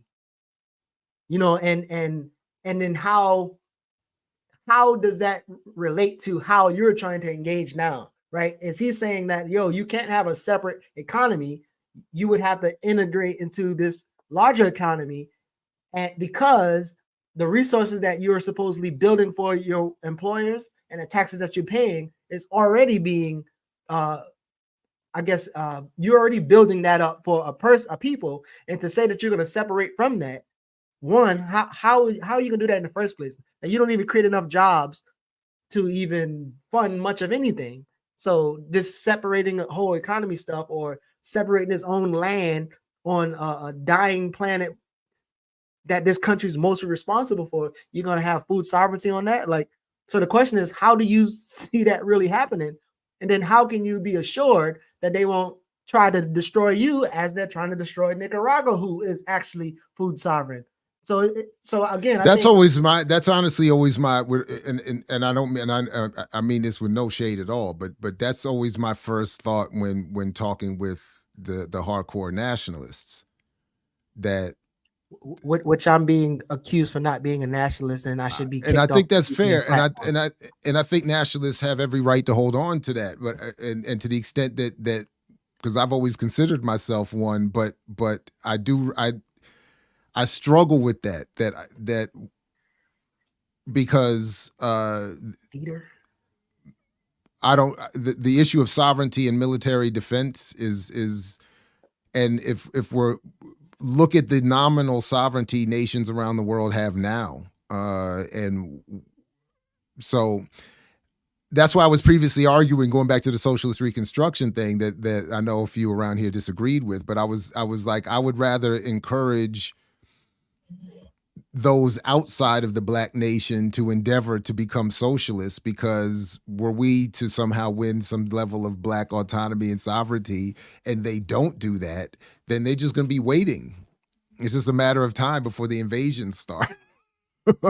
Because they're going to need those resources, unless we're stuck on a whole bunch of unarable, useless land with no access to water and ports, et cetera, and so forth. And then no ability to build the shipping and the manufacturing and the military defense of all of that. I mean, how do we, even if we got the Black Belt, how are we shipping and engaging with international commerce without control of the Panama Canal, or access to it even? How will we gain access? Will we have guaranteed access to the waterways? So there's still 6 or 7 U.S. aircraft carriers on patrol 24/7, 365. Who? I mean, so again, I don't know. And Coco says she's struggling with the point, but I don't know how much the conversation is deterring away or deterring the people. So, for instance, I probably deterring. Is that what you mean? Maybe that's what she said, deter, but maybe that's what she meant, deter. But this is a bad analogy. But if somebody told me that we have this car and we're trying to get it to a place, and they say by putting water in the gas tank, eventually it will transition into a car fueled by water, and I'm like, wait, like, how does that even work? I'm not sure that that's going to work. And having that type of conversation, I don't think it's like deterring them or making them whatever. I'm just saying, like, if we're seriously trying to get somewhere, I think we should be serious about building an analysis, serious about testing out the different theories, and not just shooting at the hip, especially shooting at the hip off of, again, solutions that are created in white think tanks, or solutions that was created as diversions from us getting actually to the solutions. So I like having that conversation. To me is rough. So what I like about the nationalist perspective, as I understand it, is that it keeps it weakens the ability to fall into liberalism. It's another brilliant way of keeping an appropriate standard. But I am now thinking about this whole exchange I had years ago with Dr. Shockley, and there's some similarities here. So for instance, I think nationalism is appropriate if for nothing else, it will challenge us to heighten the contradictions, become more politically educated and unified. If we're starting even with sort of the MalcolmXian version, where it's just simply we want control over wherever we are, politically, economically, and socially, before even expanding to issues of actual land and separateness.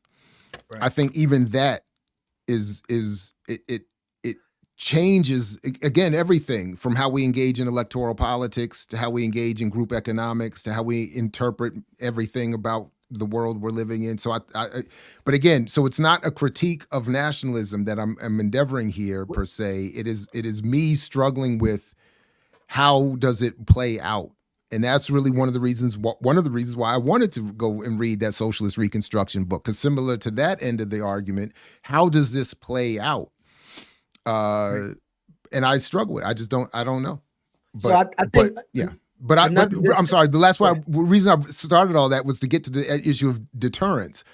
If I'm understanding, and I'm missing a lot of the chat, I'm not focused on it right now. But if the issue is a critique of this nature deters a consideration of nationalism, I'm not supporting that. What I'm supporting is an acceptance of nationalism and an attempt to actually have that be a basis from which we engage the broader existing sets of structures, because that I think would be of great value.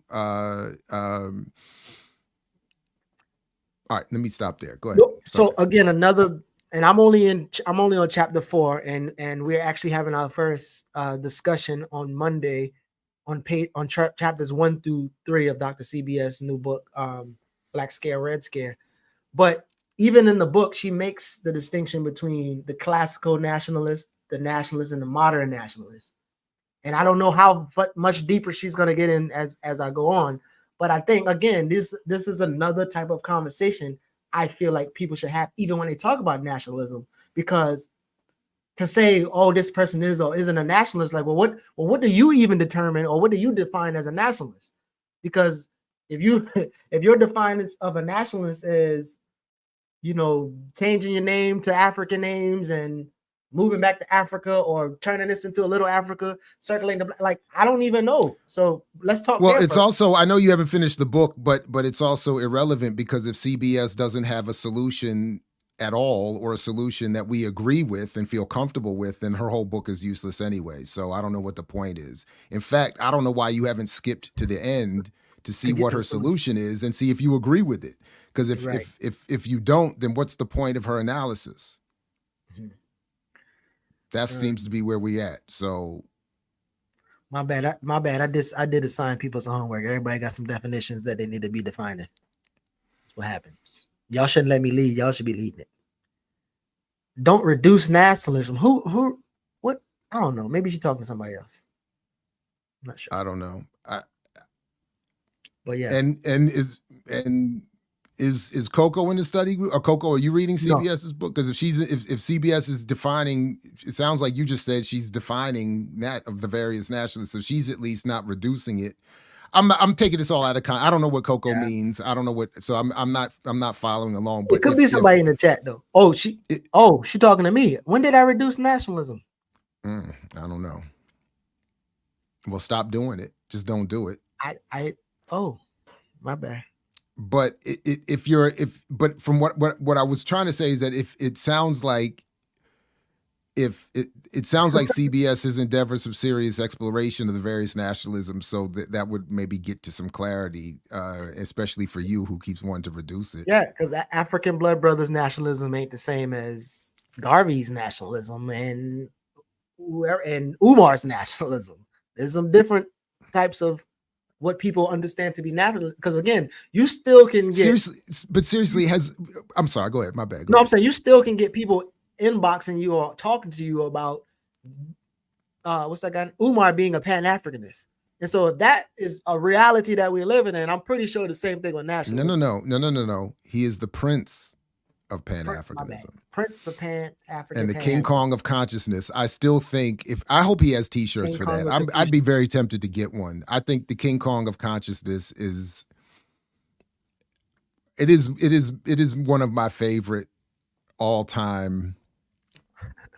I'm not even joking. I love that. I think that is a brilliant label. I think it's great. King Kong of consciousness. It's better than the culture's top thought leader. No, and I'm not even judging the people or the politics at this point. I'm just judging the titles. The creativity. And the title it's better than the Prince of Pan-Africanism. It's better than you don't like the politics over Punani line? Because that one's pretty creative. Politics over Punani. I like that as a line, but that's not a label. That's like an ethic or philosophy. Right. But it's as a self-title.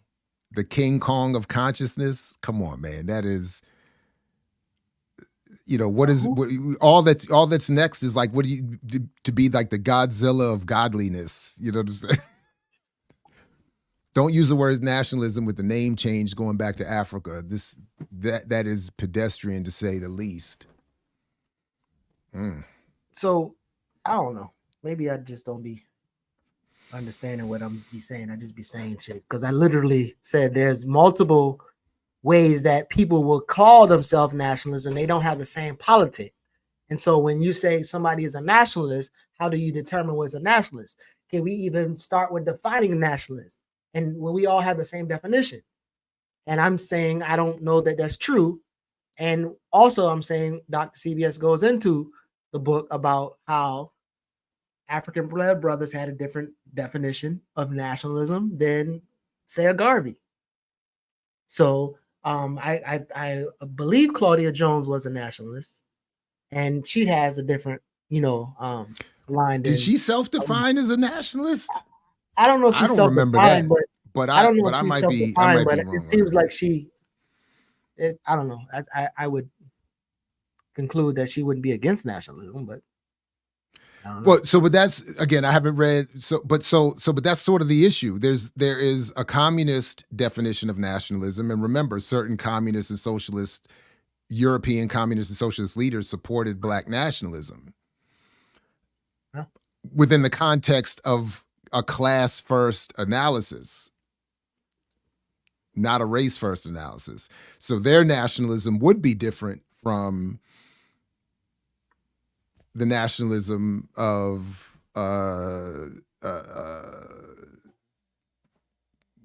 probably many others within the African diaspora. But what was the comment you just pulled up that you didn't? Oh, I don't know.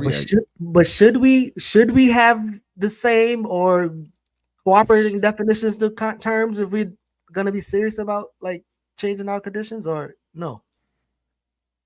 Because I mean, I know that we have different definitions, but I don't think we should just rest there as if like the agree to disagree is something that just stays there. No, like you literally have to struggle through concepts to get it right. I would assume, but I could be wrong. I mean, first of all, I think you're definitely right that people have different understandings of these terms often.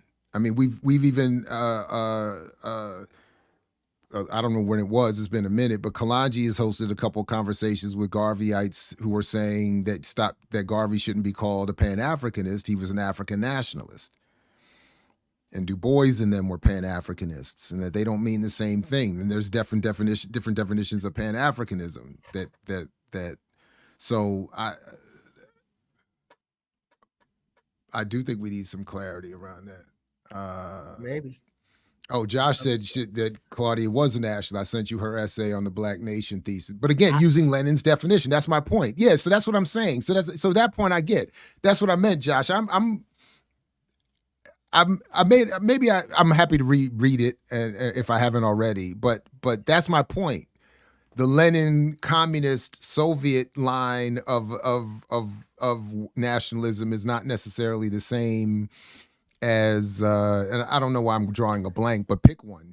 You know, the Malcolm's definition maybe we should have that type of. Maybe we should bring a few people on and have Delaney's definition. Delaney's nationalism predates Lenin, and is not the same. So that's why I'm saying that's but Claudia Jones. I'm gonna read the essay, but Claudia would not have been assessing this on a race first basis. It would have been, again, we're supporting the national, because again, the Soviet model was to support the nationalism of all independent nations, including in Europe, not on the basis of supporting the race first independence of Africans or various sub-European groups, but on the basis of that leading to the eventual Communist International, their involvement in the Communist International. So I finished Beyond Containment. I got to go back and finish Left of Marx. But maybe we should bring on a few people, some race first people and whatever, and have the struggle around. I'm down with it. Bring on everybody. Bring everybody is welcome here. There is only one unnamed Voldemort who is not allowed to be on this platform. Other than that, everybody's welcome. And that person was never mentioned, is never mentioned in the chat. So everybody discussed, and their name isn't even referenced for the most part. So I think Jared, stop picking at people, man. Like you just picking at people, and we're trying to solve stuff, and you just focus on picking at people, not refining your analysis, not gaining clarity, but you're just picking. And I think that's Nia, I feel like you picking at me. So just focus on our dependent status. So stop picking on us if you sit and focus. Why are you typing at all, Nia? You should be sitting quietly focused on our dependent status. You shouldn't be watching this show. Shit, wow. You don't understand. No, I think the whole point is all we do around here is focus on the imposed dependency, like and how to get the hell up out of this, get these foot and boots off our neck. So I remember, and I'm now looking at this snow. I'm probably gonna have to shovel and thinking, is this gonna lead me to another hospital visit? I'm like, don't do it. That's the white man's snow. That's the white man's snow. That's why it's white. I said it's a setup. Yeah, you boycott that white snow. But hey, so what do you think of next after race first? when it says race first, and I want to chat the comment too. When you say race first, what's the next line?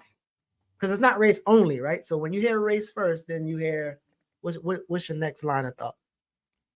Chat, comment. For me, it's the same. It's everybody's imposed, claimed, preferred identity, race, religious, sexual, ethnic, gender, whatever it is. That to me is only the doorway into humanity, so to speak. And once we're into that doorway of humanity, everything else is political struggle. So my whole point is what is the most revolutionary form of your preferred identity, and lean into that. And then let's start swinging. That is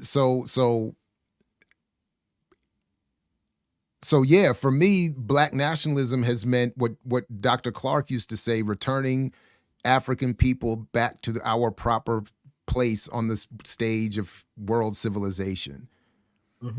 Once we're back up on that stage, we now have to get organized and swinging and get busy to knock off the stage those who wouldn't want to recognize our humanity or count us or any others involved in world civilization. So it's not, again, to your point, that's how I oversimplify my approach to race first, but not only. And I would say that to others, because the more I engage and deal with students, et cetera, there are people whose preferred initial identity is something other than Black or African, and maybe it does involve a gender or a sexual preference. Maybe it does involve a religious or ethnic preference. The brother I engaged with in class the other day, I suspect if I asked him the question, and maybe it'll come up, he would say he's a Christian before he's Black or anything else. So my point, so same thing, like if that's your primary identity, fine, walk through the door of world humanity and civilization as a Christian, and what revolutionary form of that Christianity is going to have you operating appropriately on this world stage? That's my humble, the oversimplification of how I understand race first, but not only. I mean, yeah, I think it's almost like, is the question race first and class second, your race first and another race second, but ultimately I would want to know what you putting your race first will do, and how would it entail you engaging with other people, rather it be collaboratively to fight a collective enemy, or it would be to reverse the way in which society is set up, and the way you on top and other people on the bottom. But again, I think those are conversations that the questions are asked are normally is called opposition, and the critique is normally coded as attacks, and we just never really get to have those conversations. But people be like, "Oh, well, read my book," and then when you read the book and you have a disagreement with the book, then again you're back to attacking as opposed to dealing with the contradictions as Coco would teach us to do. But that's all I got. 3 hours. Yeah, me too. We could rap. We first outraced. And What's up, big bro? Black first, next to man, by choice of submission, a Muslim, by virtue of background, experience, class. All right, brother Jamil, right on. Big bro breaking it down, his hierarchy of identity. Right on. Hey, this has been fun, man. I appreciate it. Shout out to Diallo. Shout out to everybody in the chat. Shout out to the people learning how to play spades. I don't know what y'all doing. We teaching y'all. Send us some resources. We're doing good work. I think today was another.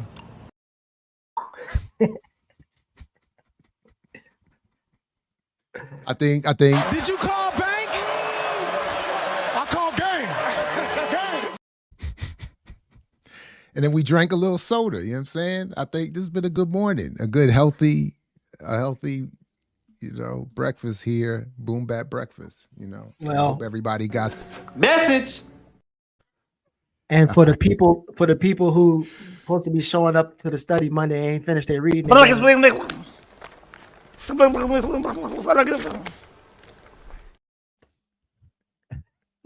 I don't want you to come up there doing this shit.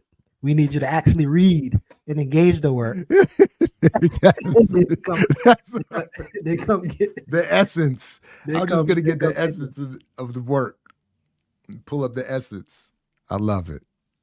And lastly, but if you think I'm not a black nationalist and I don't want to see black people win, Amen. All right, peace if you're willing to fight for it, like Fred Hampton used to say. Thanks everybody in the chat and those who see this here later. Catch you. Thanks to you as well. See you next time. See you tomorrow, Saturdays with Renee, and throughout the BPM platform. Make sure you got the bell rung, and catch you next time here on. You got to earn your liberation.